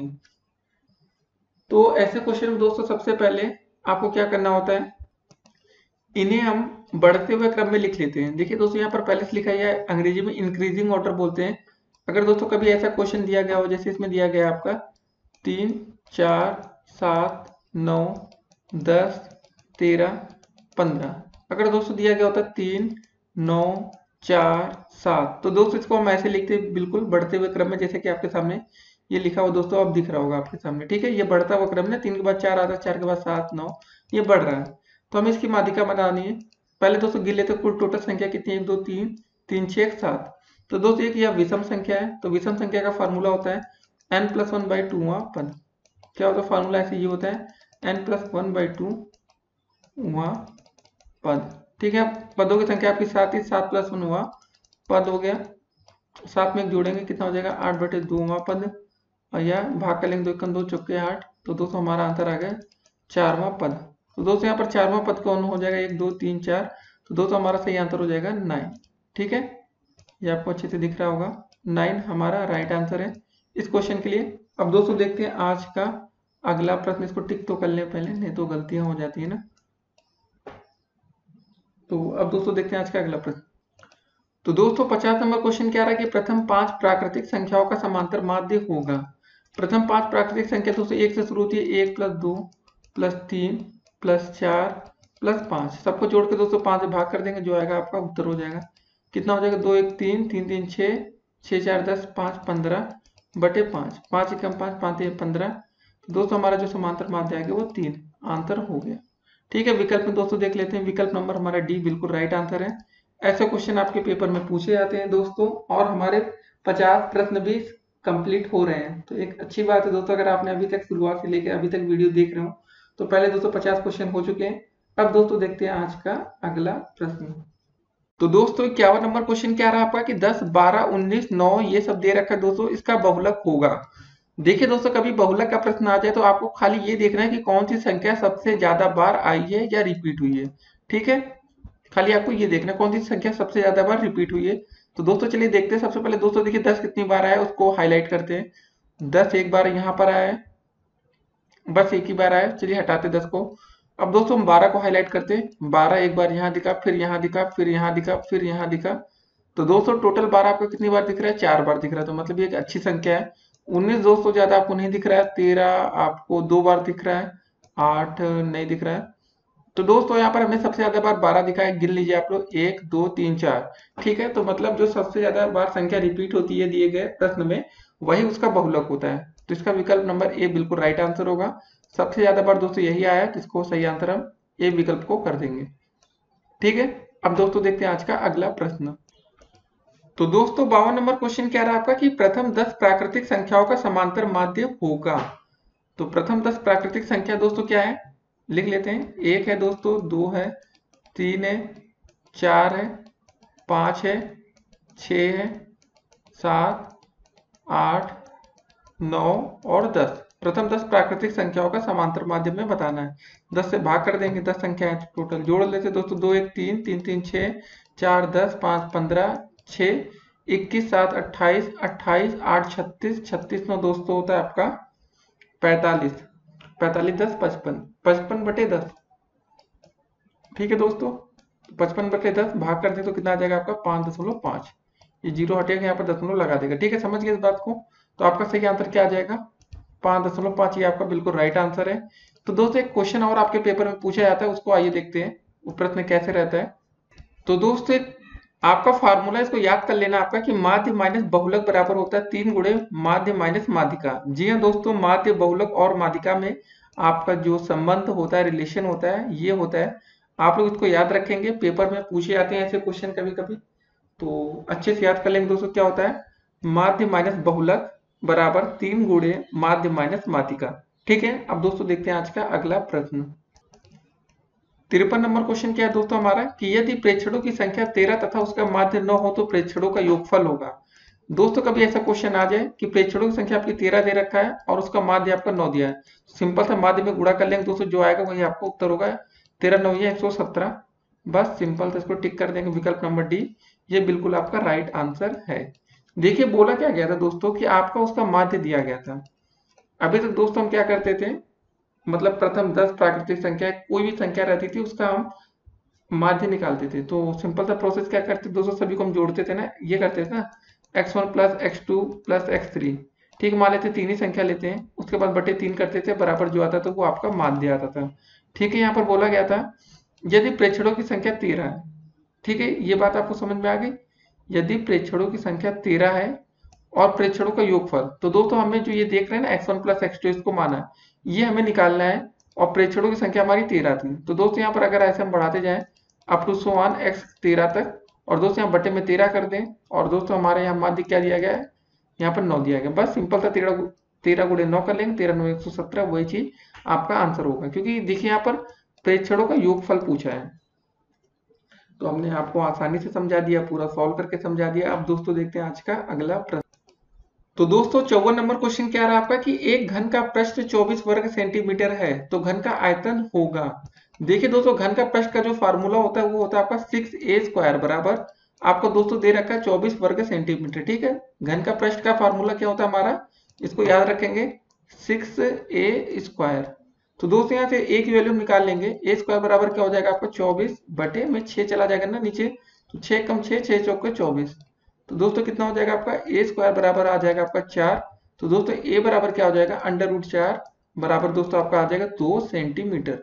तो दोस्तों आपके हमें घन की एक भुजा मिल गई 2 सेंटीमीटर। ठीक है, ये सेंटीमीटर लिखा है, तो हमें पता चल गया भाई घन की भुजा कितनी दी गई है। तो दोस्तों जब हमें घन का भुजा मिल गया तो अब हम घन का आयतन निकाल सकते हैं। तो घन का आयतन का सीधा फार्मूला होता है घन का आयतन, क्या फार्मूला होता है दोस्तों, भुजा का क्यूब या a का क्यूब, ये होता है ना। हमने a की वैल्यू निकाली 2, तो दोस्तों 2 का क्यूब कितना हो जाएगा, 2 दूनी 4 दूनी 8, 8 सेंटीमीटर यहाँ पर क्यूब में आंसर आएगा। ठीक है, ये दोस्तों यूनिट जो आती है ना ये बहुत ही इंपॉर्टेंट होती है। अगर आप इसको लिखना छोड़ दिए ना सेंटीमीटर क्यूब, 2 नंबर का प्रश्न है तो आपका 1 नंबर कट जाएगा, भले आपने 8 आंसर तक निकाल लिया हो। चलिए इसका सही आंसर है आपका पहला विकल्प 8 घन सेंटीमीटर। काफी बच्चे कंफ्यूज हो गए होंगे कि घन का पृष्ठ दोस्तों यहाँ पर किया गया, अगर घन की भुजा दी गई होती तो सीधा तो इसका क्यूब करते हमें आंसर मिल जाता, लेकिन यहाँ पृष्ठ दिया गया था तो जिससे कि हमें उसकी एक भुजा निकालनी पड़ी, उसके बाद हमारा आगे क्वेश्चन हो पाया।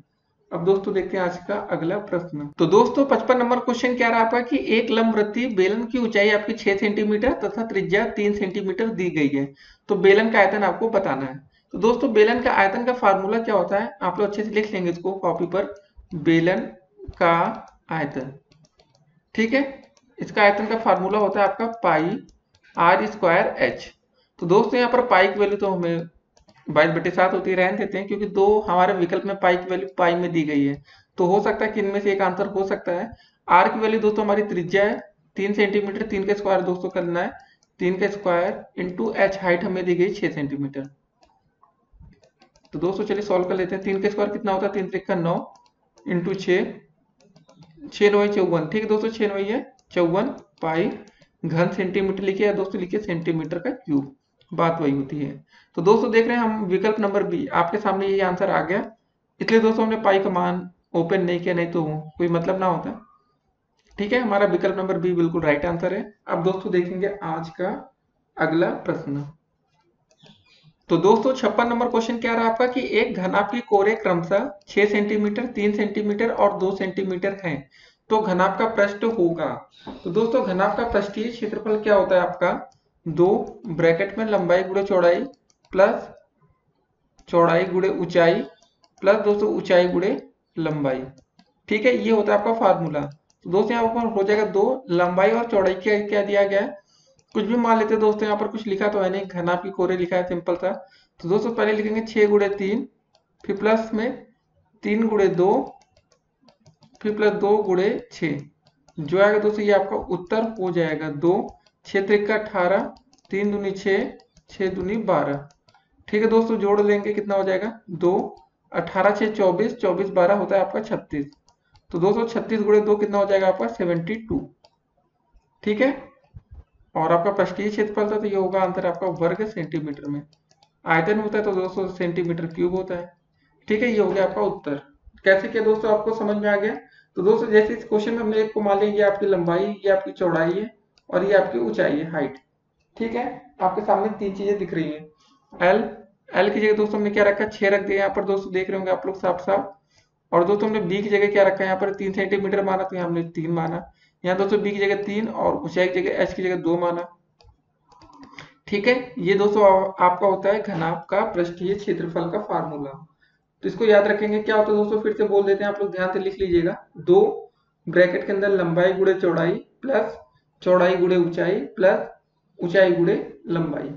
ठीक है, या L into B, B into H into L है दोस्तों, ये एल लिखा है। ठीक है, अब दोस्तों देखते हैं आज का अगला प्रश्न।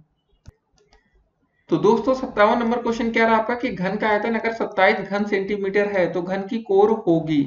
देखिए दोस्तों, घन का आयतन अगर आपको दिया गया 27 घन सेंटीमीटर, तो दोस्तों घन का आयतन का फार्मूला होता है ए क्यूब, और दोस्तों में आयतन दे रखा है 27 घन सेंटीमीटर। ठीक है, घन सेंटीमीटर। तो दोस्तों बस हो गया क्वेश्चन सॉल्व।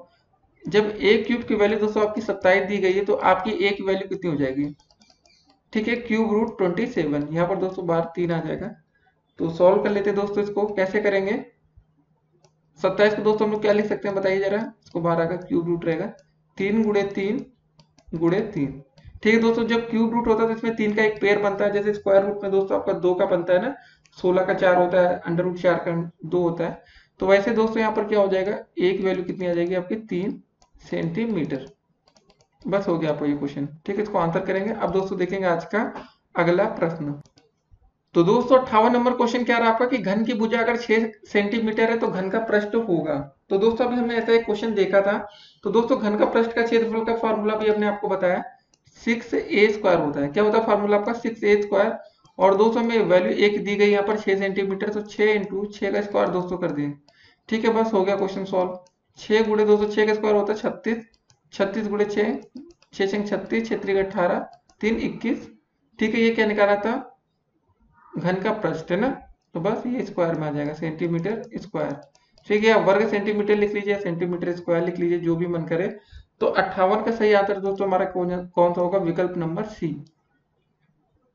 ठीक है दोस्तों, तो ऐसे क्वेश्चन आपके पेपर में आते हैं तो आप लोग को तैयार रखना चाहिए, कैसे भी क्वेश्चन घुमाकर कैसा भी पूछा जाए उस क्वेश्चन को आप लोग सॉल्व कर सकें। अब दोस्तों देखते हैं आज का अगला प्रश्न। तो दोस्तों 59 नंबर क्वेश्चन क्या रहा आपका कि घन का विकर्ण दोस्तों अगर दिया गया है 4√3 सेंटीमीटर तो आयतन पूछा गया है। दोस्तों देखिए, घन का विकर्ण का जो फार्मूला होता है वो होता है आपका दोस्तों क्या होता है, a√3, और दोस्तों ये हमें दिया गया है 4√3। ठीक है दोस्तों, ये √3 से √3 कट गया तो हमारी एक वैल्यू आ गई 4 सेंटीमीटर।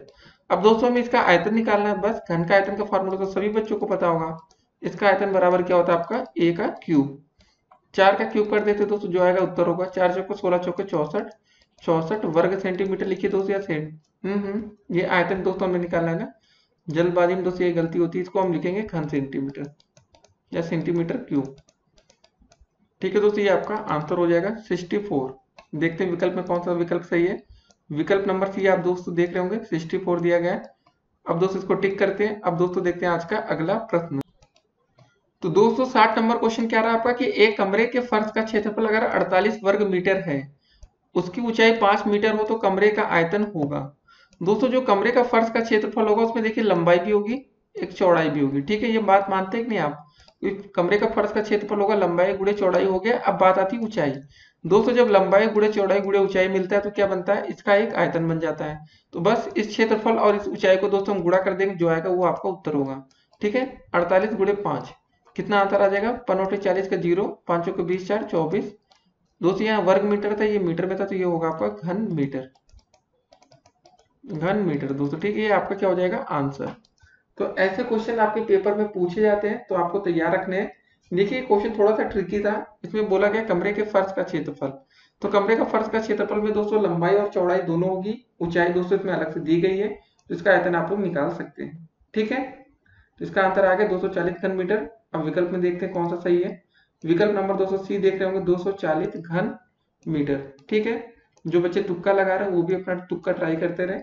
अब दोस्तों देखते हैं आज का अगला प्रश्न। तो दोस्तों 61 नंबर क्वेश्चन क्या रहा आपका कि वृत्त की स्पर्श रेखा वृत्त की त्रिज्या के साथ कौन सा कोण बनाती है? तो दोस्तों बताइए आप लोग इसका आंसर क्या होगा। तो सभी बच्चे अपना आंसर सोच रहे होंगे। देखिए होता क्या दोस्तों, एक ऐसा आपने वृत्त बना दिया, उसके बाद दोस्तों कोई स्पर्श रेखा अगर यहाँ से टच होकर जाती है तो ये दोस्तों वृत्त के साथ कौन सा कोण बना रही है? तो समझ में आ गया होगा आपको। अब ये आपका बनाती है 90 अंश का कोण। तो दोस्तों इसका सही आंसर क्या होगा? विकल्प नंबर डी, 90 अंश। ठीक है दोस्तों, अब दोस्तों देखते हैं आज का अगला प्रश्न।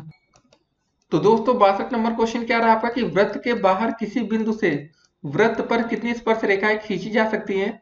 तो दोस्तों चलिए इसका उत्तर आप लोग गेस करिए। जो बच्चे तुक्का मार सकते हैं। क्या होगा? 3 होगा आंसर, 4 होगा कि 3 होगा, 2 होगा या अनंत होगा, इनफाइनाइट?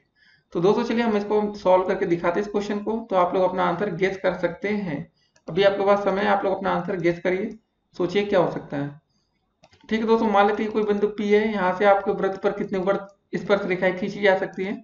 तो दोस्तों देखिए पहली स्पर्श रेखा कुछ आपकी ऐसी होकर जाएगी टच होके। ठीक है दोस्तों, दूसरी स्पर्श रेखा कुछ आपकी ऐसी होकर जाएगी। अब दोस्तों ये बताइए क्या तीसरी स्पर्श रेखा खींची जा सकती है या नहीं वृत्त पर? जी नहीं दोस्तों, इसका सही आंसर होगा 2। जिन बच्चों ने 2 का टिक किया होगा वो बिल्कुल राइट थे, और जिन बच्चों ने अनंत लगा दिया हो या कुछ और, वो बच्चे गलत थे। अब दोस्तों देखते हैं आज का अगला प्रश्न। तो दोस्तों 63 नंबर क्वेश्चन क्या रहा आपका कि आर त्रिज्या वाले किसी अर्धवृत्त की परिमाप होगी। ठीक है दोस्तों, ये आपको बताना है। तो अर्धवृत्त की दोस्तों यहाँ पर ये ध्यान देना, आपका अर्धवृत्त का बताना है। दोस्तों आपको पता होगा वृत्त की परिधि क्या होती है आपकी? 2πr होती है। ठीक है दोस्तों, पूरे वृत्त की। अगर दोस्तों हम इसका आधा करते, 2 से भाग करते तो कितना बचेगा आपका? सिर्फ और सिर्फ पाई इंटू आर। तो क्या विकल्प सही होगा दोस्तों? आपका विकल्प नंबर 1 बिल्कुल राइट आंसर है। इसको टिक करेंगे और आप लोग पूरे 1 अंक, या अति लघुत्री में है तो भी 1 अंक, लघुत्री में है तो 2 नंबर पाकर जाएंगे। अब दोस्तों देखते हैं आज का अगला प्रश्न। दोस्तों तो 64 नंबर क्वेश्चन क्या रहा आपका कि किसी वृत्त का व्यास अगर 6 सेंटीमीटर है तो वृत्त की त्रिज्या होगी। देखिए दोस्तों जो त्रिज्या होती है वो व्यास की आधा होती है। त्रिज्या क्या होती है? आपकी व्यास की आधा होती है, और जो व्यास होता है वो त्रिज्या का दुगना होता है। ठीक है, त्रिज्या बराबर व्यास बटे 2। व्यास दिया है 6 सेंटीमीटर, मतलब 6 बटे 2 कर देंगे। 2 तिहाई 6, 3 आ गया आंसर आपका। ठीक है, 3 सेंटीमीटर। बस ये फार्मूला आपको दोस्तों याद रखना है। क्या होता है फार्मूला? त्रिज्या बराबर व्यास बटे 2। सही विकल्प क्या होगा? विकल्प नंबर ए बिल्कुल राइट आंसर है। जिन बच्चों ने तुक्का भी लगाया वो बच्चे बिल्कुल सही थे। अब दोस्तों देखते हैं आज का अगला प्रश्न। तो दोस्तों 65 नंबर क्वेश्चन क्या रहा आपका कि किसी वृत्त की त्रिज्या अगर 3 सेंटीमीटर तथा स्पर्श रेखा की लंबाई 4 सेंटीमीटर, तो वृत्त के केंद्र से स्पर्श बिंदु की दूरी होगी। तो इसको चलिए फिगर के माध्यम से आपको समझाते हैं अच्छे से। दोस्तों एक ऐसा वृत्त है, वृत्त के बाहर कोई बिंदु यहाँ P मान लेते हैं। ठीक है, और दोस्तों दिया गया कि यहाँ से मान लेते हैं यहाँ से वृत्त को स्पर्श कर रहा है। ठीक है, यहाँ पर, और दोस्तों इसकी त्रिज्या यहाँ पर मान लेते हैं हम लोग थोड़ी देर के लिए, ये है। ठीक है, त्रिज्या की लंबाई दोस्तों में दिया गया है, यहाँ से इसको जोड़ लेते हैं। ठीक है, ये बोला गया दोस्तों वृत्त की त्रिज्या अगर 3 सेंटीमीटर, अगर ये दोस्तों हमारे 3 सेंटीमीटर त्रिज्या है, और यहाँ बिंदु P मान लेते हैं यहाँ से। ठीक है, बिंदु P से स्पर्श रेखा की लंबाई अगर आपकी 4 सेंटीमीटर है, तो वृत्त के केंद्र से स्पर्श बिंदु की दूरी होगी। दोस्तों ये बोला गया ये वाली बिंदु की दूरी यहाँ केंद्र से कितनी होगी। तो दोस्तों अगर आप देखिए पाइथागोरस प्रमेय लगा दें, ये अगर आपका आधार हो जाए, ये लंब हो जाए, तो दोस्तों ये आपका क्या बनेगा? ये बनेगा आपका कर्ण ओ ए पी मान लेते, ओ ए मान लेते, ये लिख भुजा। तो दोस्तों सिंपल से आपको फार्मूला समझ में आ गया होगा कि कर्ण का स्क्वायर बराबर होता है आपका लंब का स्क्वायर प्लस आधार का स्क्वायर। ठीक है, सभी ने ये फॉर्मूला पढ़ रखा होगा। कर्ण का स्क्वायर बराबर होता है आपका लंब का स्क्वायर, ठीक है, प्लस का आधार का स्क्वायर। सभी बच्चों ने फॉर्मूला तो पढ़ा होगा ना। लंब दोस्तों यहाँ पर कितना बन जाएगा आपका 4 बन जाएगा, आधार 3, 4 का स्क्वायर प्लस 3 का स्क्वायर कितना हो जाएगा दोस्तों, 4 का स्क्वायर होता है 16, ये 3 है, 3 का स्क्वायर आपका 9 हो गया, 16 9 25 हो गया दोस्तों। ये कर्ण का स्क्वायर बराबर फॉर्मूला था। या दोस्तों इसमें यहाँ जो भी था देख के रख लेंगे। कर्ण का स्क्वायर ये था, तो कर्ण बराबर दोस्तों आपका क्या हो जाएगा अंडर रूट का 25। अंडर रूट 25 की वैल्यू होती है 5 सेंटीमीटर। ठीक है, बाहर आ जाएगा तो सेंटीमीटर में आंसर देगा। तो दोस्तों इसका विकल्प नंबर सी बिल्कुल राइट आंसर है। तो इसको टिक करेंगे और आगे बढ़ेंगे। तो दोस्तों ये सब क्वेश्चन थे आप लोग के। अब दोस्तों देखेंगे अगले क्वेश्चन आएगा हमारा कि जो आपके पेपर में पूछे गए प्रश्न है। तो दोस्तों यहाँ से आपका लगभग सिलेबस कंप्लीट हो रहा है। तो अब दोस्तों ट्राई करेंगे कि कौन से क्वेश्चन पेपर में आपके आ चुके हैं। आइए उनको आप देखते हैं। तो 66 क्वेश्चन नंबर दोस्तों क्या रहा, आइए देखते हैं। 30 120 90 300 समानुपात में नहीं है क्योंकि। सबसे पहले दोस्तों ये क्वेश्चन आपका बीटीसी 2016 में पूछा जा चुका है। तो ये क्वेश्चन आपके पेपर की दृष्टि से इंपॉर्टेंट है। तो दोस्तों आज हमने समानुपात के काफी क्वेश्चन देखे और बताइए ये समानुपात में नहीं है क्योंकि। आपको दोस्तों हमने बताया था कि बाह्य पदों का जो गुणनफल होता है, हमने बाहर बाहर का गुणनफल किया था और मध्य पदों का गुणनफल किया था। तो दोस्तों बस इसका सही आंसर होगा बाह्य पदों का जो गुणनफल है वो मध्य पदों का गुणनफल नहीं है। ठीक है दोस्तों, समझ गए, यही आपका सही विकल्प होगा। तो ऐसे क्वेश्चन पेपर में आते हैं तो आपको ध्यान में रखना है। समानुपात में क्यों नहीं है, समझ गए ना। जो आपके बाह्य पदों का गुणनफल है मध्य पदों का गुणनफल नहीं है। अब दोस्तों देखते हैं आज का अगला प्रश्न। तो दोस्तों 67 क्वेश्चन नंबर क्या रहा है कि चित्र में ओ वृत्त का केंद्र है। तो दोस्तों ये ओ दिख रहा है, ये आपके वृत्त का केंद्र है। कोण ए ओ बी 80 अंश। दोस्तों कोण ए ओ बी आपका 80 अंश है। और तो दोस्तों कोण ए डी बी की माप पूछा गया है। तो दोस्तों आपको ये बताना है ये वाला जो कोण होगा आपका ए डी बी कितने अंश का होगा। देखिए दोस्तों अगर ये आपका 80 अंश का है तो दोस्तों पूरा आपका कोण कितना अंश का होता है, 360 अंश का होता है ना जो वृत्त होता है। दोस्तों अगर हम 360 में से 80 घटा देंगे तो कितना बचेगा जरा देखते हैं। 16 में से 8 गया 8, यहाँ बचा 2। तो दोस्तों आपका ये बाहर का कोण आ गया 280 अंश का। दोस्तों अगर ये कोण ये वाला कोण आपका बाहर वाला कोण ए ओ बी अगर 280 अंश का है तो दोस्तों सिंपल सा जो कोण आपका ए डी बी होगा इसका आधा हो जाएगा। तो दोस्तों 280 का आधा कितना होता है, 2 से भाग कर देंगे तो 1 कम 2 2 चौके 8 0। तो दोस्तों आपका आंसर आ जाएगा 140 अंश। ठीक है, बस ये आपको बताना था। इसका सही आंसर है आपका विकल्प नंबर डी 140 अंश। ऐसे क्वेश्चन आपके पेपर में आते हैं तो आपको ध्यान में रखना है। ये क्वेश्चन भी 2016 में दोस्तों आपके पेपर में पूछा जा चुका है। तो ध्यान में रखना है, ऐसे क्वेश्चन पेपर में आते हैं। अब दोस्तों देखते हैं आज का अगला प्रश्न। तो दोस्तों 68 नंबर क्वेश्चन क्या रहा आपका, आइए देखते हैं। 68 क्वेश्चन नंबर कि चित्र में ओ वृत्त का केंद्र है निम्नलिखित में सत्य है। ये दोस्तों ये ओ है, ये वृत्त का आपका केंद्र है। पहला बोला गया दोस्तों रेखा पी क्यू वृत्त का व्यास है। पी क्यू कहाँ दिया है, ये दोस्तों आप एक स्पर्श रेखा है। व्यास दोस्तों त्रिज्या से होकर पूरी मतलब नहीं होता, पहले से लेकर अंत तक टच रहती है। उसके बाद दोस्तों दूसरा विकल्प है रेखा सी डी वृत्त की छेदिका है। देखिए सी और डी वृत्त की छेदिका है ना दोस्तों, इस वृत्त को यहाँ से काट रही है। तो दोस्तों ये विकल्प बिल्कुल सही आंसर है। अब दोस्तों चले अगला विकल्प भी देख लेते हैं क्या लिखा है।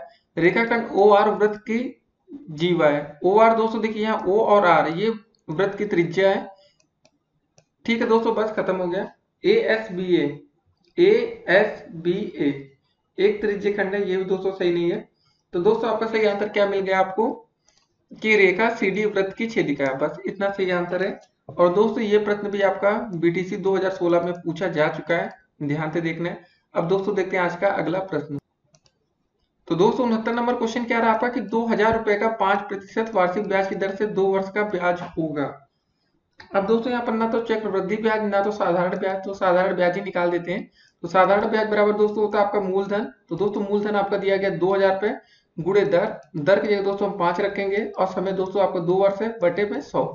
ठीक है, तो सॉल्व कर लेते हैं। एक 2 जीरो से ये 2 जीरो कट जाएगा, 20 पंजे 100 गुणे 200। तो दोस्तों आपका आंसर आ गया 200 रुपए। ठीक है, आपका विकल्प नंबर कौन सा सही होगा, सी विकल्प बिल्कुल सही आंसर है।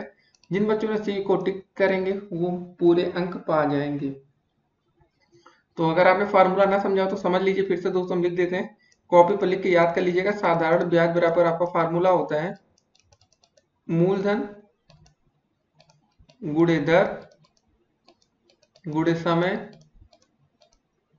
बटे में आपका होता है 100। ठीक है, अंग्रेजी में ऐसे भी आप लोग लिखते होंगे PRT बटे 100। ठीक है, तो इसको ध्यान में रखना है। अब दोस्तों देखते हैं आज का अगला प्रश्न। तो दोस्तों 70 नंबर क्वेश्चन क्या रहा हमारा कि 5 की पावर 6 माइनस 1 5625 का लघु गणकीय रूप है।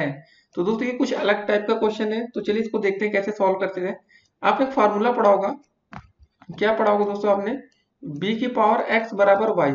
अगर दोस्तों इसमें हम दोनों तरफ लॉग लेते हैं तो क्या होता है आपका लॉग ऑफ y बराबर दोस्तों हो जाएगा आपका x, और दोस्तों बेस में आपका क्या चला जाएगा y, b चला जाएगा। ठीक है, ध्यान देने वाली बात है दोस्तों, क्या हो जाएगा फिर से ध्यान देते हैं। हमने क्या पढ़ रखा है पहले से कि b की पावर x बराबर दोस्तों होता है आपका y। अगर ऐसा क्वेश्चन दिया गया है तो दोस्तों इसको आप लिख सकते हैं लॉग ऑफ y, दोस्तों ये बेस में चला जाता है जो b रहता है नीचे, और दोस्तों हो जाएगा आपका x। ठीक है, अगर आपको इतना पता है तो इस क्वेश्चन को आप आसानी से कर ले जाएंगे।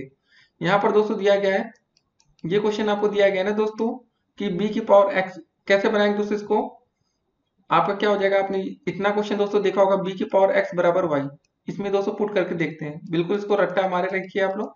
b की पावर x बराबर y, तो हम दोस्तों सबसे पहले लिखते हैं log y, तो आपका हो जाएगा log y की जगह दोस्तों ये रख देंगे 15625। दोस्तों जो पावर थी आपकी वो आगे चली आएगी, और दोस्तों बेस था यहाँ पर आ जाएगा। ठीक है, log 156 25 बेस 5 बराबर 6। कौन सा विकल्प दोस्तों सही है, इसको देखते हैं। आपका विकल्प नंबर 1 ए जो दे रखा बिल्कुल सही आंसर है। तो ऐसे क्वेश्चन आपके पेपर में आ सकते हैं दोस्तों, तो आप लोग गलती मत करिएगा। उम्मीद करते हैं कि इस वीडियो को देखने के बाद इस तरह के क्वेश्चन आप लोग आसानी से कर ले जाएंगे। लेकिन दोस्तों कैसे भी क्वेश्चन आपके पेपर में आ सकते हैं, तो आपको ध्यान रखना है। ठीक है, फिर से इसको बोल देते हैं फार्मूला, याद रखना है b की पावर x बराबर दोस्तों कभी y दिया है तो इसका मतलब होता है log ऑफ y, जो ये दोस्तों b रहता है नीचे बेस में जाएगा b, और पावर आपकी यहाँ आ जाएगी। ठीक है, बस इतना ध्यान में आपको रखना है।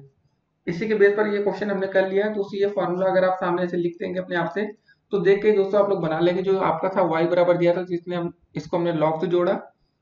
देखिए दोस्तों और समझिए आप लोग कैसे हमने इसको किया है।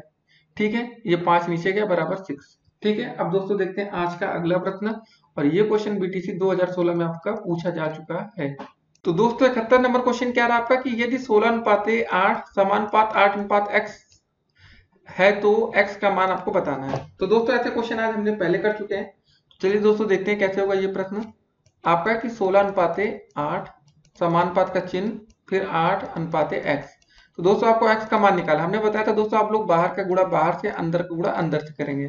तो क्या हो जाएगा आपका 16 डॉट में x आ जाएगा बराबर दोस्तों 8 गुणे 8 करेंगे तो 8 गुणे 8, डॉट का चिन्ह है दोस्तों, x बराबर आ जाएगा दोस्तों 88 64 होता है 64/16, 16 कम 16 16 चौके 64। तो दोस्तों आपका x का मान यहाँ से आ जाएगा 4। यही आपका उत्तर हो जाएगा, सिंपल सा आंसर। ठीक है, तो दोस्तों देखते हैं विकल्प में कौन सा हमारा आंसर सही जिसमें 4 आ रहा है। विकल्प नंबर सी, ये बिल्कुल आपका करेक्ट आंसर है। अब दोस्तों देखते हैं आज का अगला प्रश्न। तो दोस्तों 72 नंबर क्वेश्चन क्या रहा आपका कि वृत्त के चाप और उसकी जीवा द्वारा घिरा हुआ क्षेत्र कहलाता है। ठीक है, वृत्त के चाप और उसकी जीवा द्वारा घिरा हुआ क्षेत्र आपका क्या कहलाता है दोस्तों, बताइए, सोचिए आप लोग। और यह प्रश्न दोस्तों आपके बीटीसी 2017 में पूछा जा चुका है। तो सोचिए दोस्तों इसका आंसर। तो सही आंसर दोस्तों इसका होगा आपका त्रिज्य खंड, याद रखना है दोस्तों। ठीक है, ऐसे क्वेश्चन पेपर में आ सकते हैं। देखिए वृत्त का चाप होगा और उसकी जीवा द्वारा जो घिरा हुआ क्षेत्र होगा त्रिज्य खंडी तो कहलाएगा ना, समझ के रट्टा मार लीजिए। अब दोस्तों देखते हैं आज का अगला प्रश्न। तो दोस्तों 73 नंबर क्वेश्चन क्या रहा आपका कि 5xy plus 4xz plus 5x³ का एक उभयनिष्ठ गुणनखंड होगा। ठीक है दोस्तों, क्वेश्चन ये है आपका ना 5xy प्लस का 4xz प्लस का 5x³ का एक उभयनिष्ठ गुणनखंड। तो दोस्तों देखिए सभी में कॉमन क्या हो रहा है, x कॉमन ले लेते हैं तो 5y बचेगा प्लस का आपका 4z बचेगा प्लस का आपका 5q बचेगा। ठीक है, उभयनिष्ठ का मतलब होता है दोस्तों जो सभी में है। तो दोस्तों हमारा सिंपल सा आंसर हो जाएगा x। विकल्प नंबर ए बिल्कुल राइट आंसर है। बस इतना टिक करना तो दोस्तों आपको 1 अंक मिल जाएगा। ठीक है, ये भी बीटीसी 2017 में पूछा गया प्रश्न है, कोई कठिन क्वेश्चन नहीं है दोस्तों, बस सिंपल सा आपको कॉमन लेना था। अब दोस्तों देखते हैं आज का अगला प्रश्न। तो दोस्तों 74 नंबर क्वेश्चन क्या रहा आपका कि किसी घन में शीर्ष होते हैं। किसी घन में शीर्षों की संख्या अगर दोस्तों आपसे पूछी जाए तो क्या आंसर होगा। देखिए शीर्षों की संख्या पूछी जाए तो दोस्तों आपके किसी भी घन में आपके 8 शीर्ष होते हैं। अगर दोस्तों कभी फलकों की संख्या पूछी जाए तो फलकों की संख्या दोस्तों होती है आपकी 6। और दोस्तों अगर आपसे कभी कोरों की संख्या पूछी जाए तो दोस्तों आपकी कोरों की संख्या होती है 12। ठीक है, 8 6 12 इसको याद रखना है। तो दोस्तों इसमें पूछा गया था किसी घर में शीर्ष होते हैं, तो दोस्तों आपका शीर्ष क्या हो जाएगा 8। विकल्प नंबर सी बिल्कुल राइट आंसर इसका, इसको आपको ध्यान में रखना है।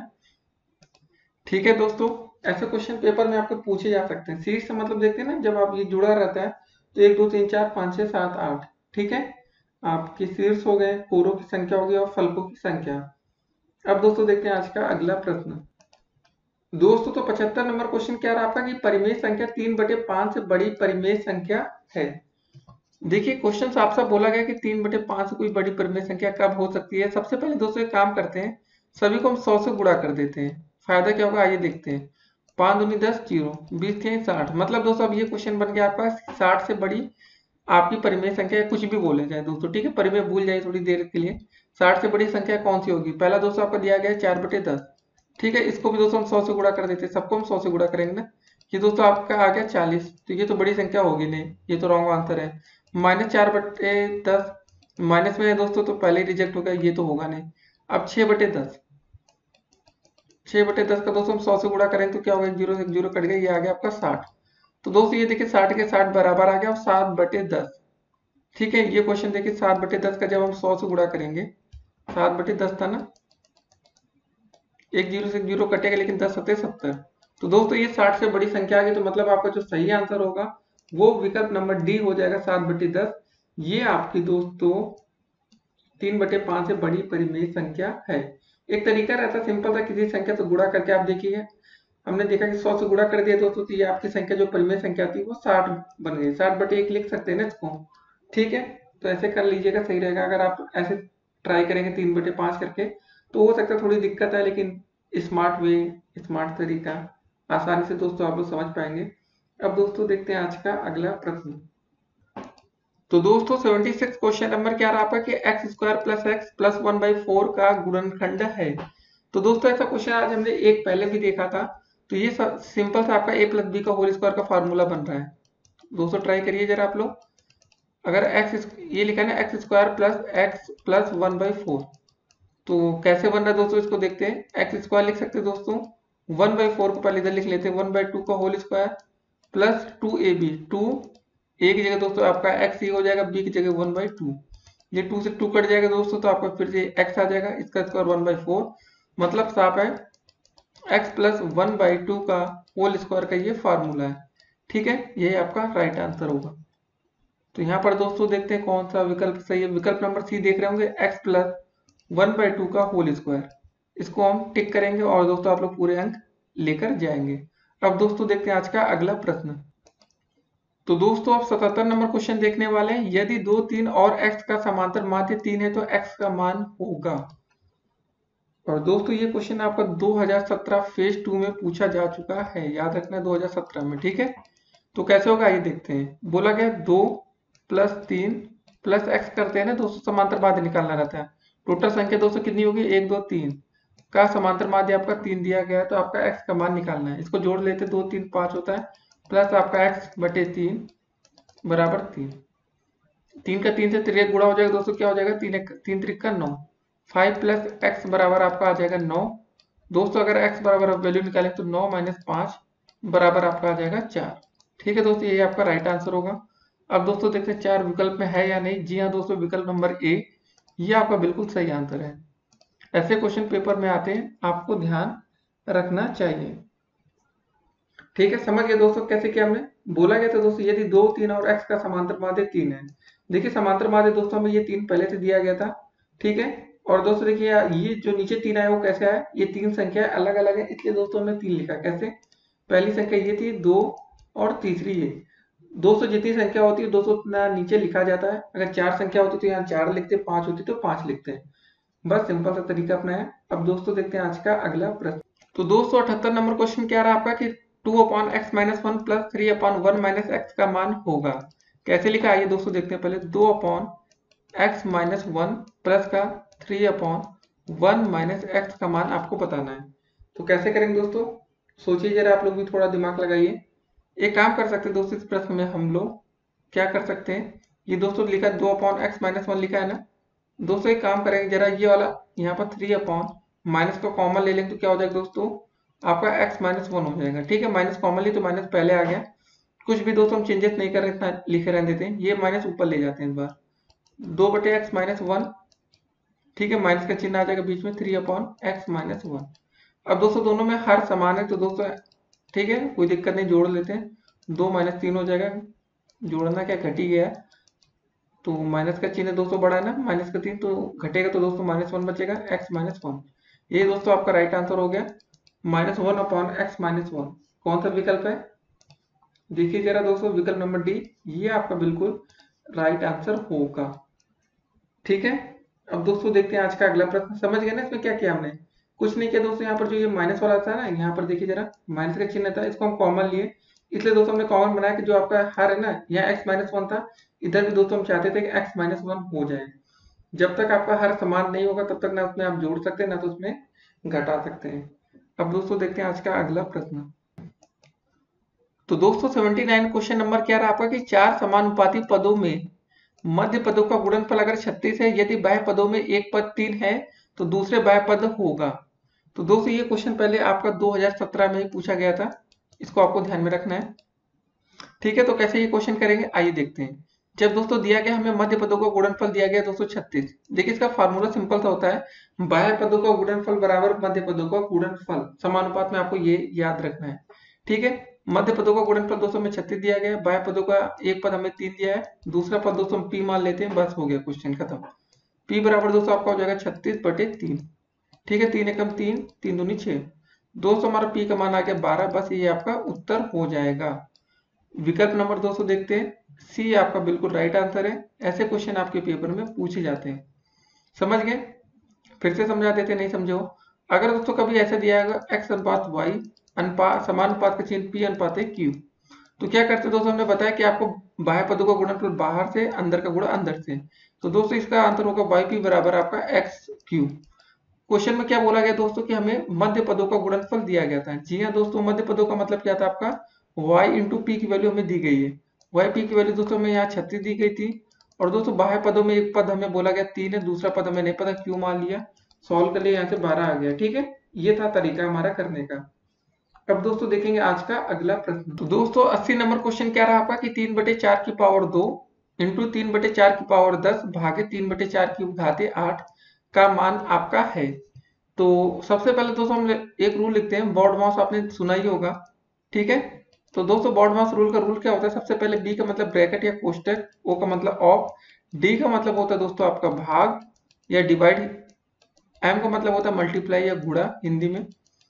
ठीक है दोस्तों, ए से क्या होता है आपका एडिशन या जोड़, या एस से होता है दोस्तों आपका सब्ट्रैक्शन या घटाना। दोस्तों कभी भी आपके पास गुणा भाग जोड़ घटाने के दोस्तों क्रम आपको दिखे तो सबसे पहले आपको दोस्तों क्या करना होगा, सबसे पहले हम करेंगे भाग, फिर करेंगे गुणा, फिर करेंगे जोड़, और लास्ट में करेंगे घटाना। ये होता है आपका तरीका करने का। सबसे पहले दोस्तों यहाँ पर हमें भाग का चिन्ह दिख रहा है ना, इसको सॉल्व करेंगे। देखिए जरूरी होता है, यहाँ पर जोड़ और घटाने के चिन्ह नहीं दे तो कोई अंतर नहीं पड़ेगा, लेकिन फिर भी आपको ये तरीका पता होना चाहिए। 3/4 की पावर दोस्तों दिया गया आपका 2, गुणा का चिन्ह है बीच में, 3/4 की पावर दोस्तों दिया गया आपका 10, और भाग का चिन्ह है, 3/4 की पावर दिया गया है 8। ठीक है, भाग कर लेंगे, ये क्या हो जाएगा दोस्तों आपका 3/4 की पावर 2 जैसे था वैसे लिख लेते हैं, इंटू में 3/4 की पावर 10, ये दोस्तों आ जाएगा बटे में 3/4 की पावर 8। दोस्तों देखिए सेम संख्या लिखी है ना, जब घात ऊपर जाएगी तो क्या हो जाएगी, माइनस में हो जाएगी। 3/4 की पावर 2 इंटू में दोस्तों क्या हो जाएगा, यहाँ पर सेम है ना 3/4, ये दोस्तों घात थी 10, दोस्तों ये घात ऊपर गई तो 10 में से 8 घट गया, बचा 3 की, 10 में से 8 गया कितना बचेगा, आप ही लोग बताइए, 2 बचेगा ना। 3/4 की पावर 2 इंटू में 3/4 की घाते 2। ठीक है दोस्तों, बस गुणा कर लीजिए, सेम सेम है ना, तो ये हो जाएगा आपका 3/4, गुणा में आपकी घाते क्या होती है दोस्तों, जुड़ जाती है, 2 + 2 कर देंगे, आपका आंसर आ जाएगा 3/4 की घाते 4। अब दोस्तों देखते हैं आंसर किस में दिया गया है, इसको सॉल्व कर लेते हैं। 3 की पावर 4 कितना हो जाएगा दोस्तों, 3 × 3, ऐसे लिख लेते हैं 4 बार। ठीक है, बटे में 4 4 बार लिखेंगे, 1 2 3 4, 3 3 का 9, 3 27, 27 3 होता है आपका 81, 4 चौके 16 चौके 64, 64 चौके 256। 81/256 दोस्तों देखते हैं क्या विकल्प में है। जी हाँ दोस्तों, विकल्प नंबर बी आपका बिल्कुल राइट आंसर है। ऐसे क्वेश्चन आपके पेपर में पूछे जा सकते हैं, तो ध्यान में आपको रखना चाहिए। ठीक है दोस्तों, इसका सही आंसर होगा विकल्प नंबर बी। अब दोस्तों देखते हैं आज का अगला प्रश्न। तो दोस्तों 81 नंबर क्वेश्चन क्या रहा आपका कि x⁻6 भागे x⁻7 का मान होगा। क्या क्वेश्चन है आपका दोस्तों, x⁻6 अपान में x⁻+−7 का मान होगा। दोस्तों बस सिंपल सा क्वेश्चन है, x⁻6 है ना, जब दोस्तों ये x⁻7 ऊपर जाएगा तो ये प्लस में चिन्ह आ जाएगा। बस दोस्तों सॉल्व कर लीजिए, -6 और +7 जोड़ेंगे तो कितना हो जाएगा आपका +1। ठीक है, x⁻+1 ये आपका होगा राइट आंसर। ठीक है दोस्तों, तो ऐसे क्वेश्चन आपके पेपर में आते हैं, तो इसको टिक करेंगे और आप लोग अपने पूरे अंक प्राप्त करेंगे। ये क्वेश्चन दोस्तों आपका बीटीसी 2018 में पूछा जा चुका है, तो आपको ध्यान में रखना है। ठीक है ना, क्या कैसे किया हमने दोस्तों, क्वेश्चन आपको समझ में आ गया होगा। तो चलिए दोस्तों देखते हैं आज का अगला प्रश्न। देखिए, अगर कोई भी प्रश्न अगर आपको समझ में ना आ रहा हो तो आप लोग कमेंट कर सकते हैं, कमेंट बॉक्स आपका है, जितना मन करे उतना कमेंट करिए दोस्तों, आप लोग को उसका रिप्लाई अगले वीडियो के माध्यम से दे दिया जाएगा। तो दोस्तों 82 नंबर क्वेश्चन क्या रहा आपका कि x⁻(x²-4) अपान में x+2 का होल स्क्वायर का न्यूनतम रूप होगा। ठीक है भाई, काट पीट के कितना छोटा किया जा सकता है ये पूछा गया है। x²-4 अपॉन x+2 का होल स्क्वायर। ठीक है, कितना काट सकते हैं आइए देखते हैं। आपने एक फार्मूला पढ़ रखा होगा, a² - b² बराबर आपका होता है a+b और आपका होता है a-b। पढ़ा है ना। तो दोस्तों यहाँ पर क्या लिखा है, ध्यान देने वाली बात है, क्वेश्चन में x² लिखा है, 4 को क्या लिख सकते हैं दोस्तों, 2 का स्क्वायर लिख सकते हैं ना, बस यही से छोटा कर सकते हैं क्वेश्चन को, और कहीं तो कुछ है नहीं। x+2 का होल स्क्वायर। दोस्तों जब हम यहाँ a+b a-b का फॉर्मूला यूज करेंगे तो क्या हो जाएगा आपका, सबसे पहले x+2, फिर दोस्तों होगा आपका x-2 अपान में x+2 का होल स्क्वायर। दोस्तों यहाँ पर देखिए कितनी बार आया है, x+2 का 1 बार आया, यहाँ पर दोस्तों 2 बार आया था तो 1 बार कट जाएगा, तो यहाँ पर 1 घात और बचेगी। कितनी घात बचेगी दोस्तों, 1 बचेगी ना। तो आपका जब इसको सिंपल कट पिट कर लेंगे तो दोस्तों x-2 अपान में आपका बचेगा x+2। यही आपका राइट आंसर होगा, इसी को टिक करेंगे।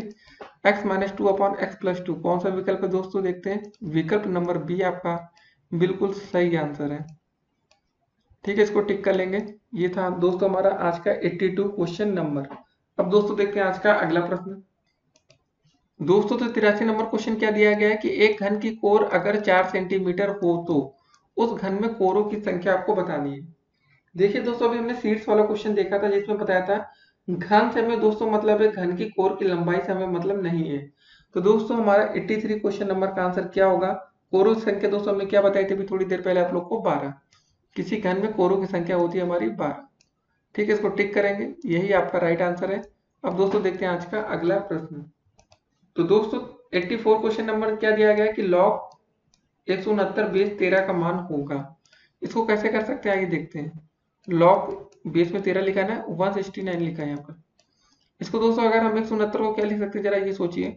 इसको दोस्तों 169 को हम 13 का स्क्वायर लिख सकते हैं ना, ये बेस में 13 है आपका। जब दोस्तों स्क्वायर रहता है तो ये 2 कहाँ आ जाता है दोस्तों, आगे आ जाता है। 2 log 13 बेस 13। देखिए बेस हम नीचे वाले को कहते हैं। अब दोस्तों कभी भी बेस अगर इक्वल है तो उसकी वैल्यू हमेशा 1 हो जाती है। 2 गुणे 1, 200 वैल्यू क्या क्या इक्वल हो गई थी हमारी, समान हो गई थी, एक 13 ये, एक 13 ये। अगर दोस्तों यहाँ पर log 10 बेस 10 लिखा हो या कोई भी बेस सेम लिखा है तो उसका मान हमेशा 1 हो जाता है। तो 2 गुणे 1 बराबर आपका 2 हो जाएगा। यही आपका आंसर होगा इस प्रश्न के लिए। तो दोस्तों हमारा सही आंसर क्या है, विकल्प नंबर डी के साथ जाएंगे आप लोग, जहां 2 लिखा है इसी को टिक करेंगे, सही करेंगे और आप लोग 1 अंक अपने प्राप्त कर लेंगे। अब दोस्तों देखते हैं आज का अगला प्रश्न। तो दोस्तों 85 क्वेश्चन नंबर क्या रहा आपका कि अर्धवृत्त में स्थित कोण का मान होता है।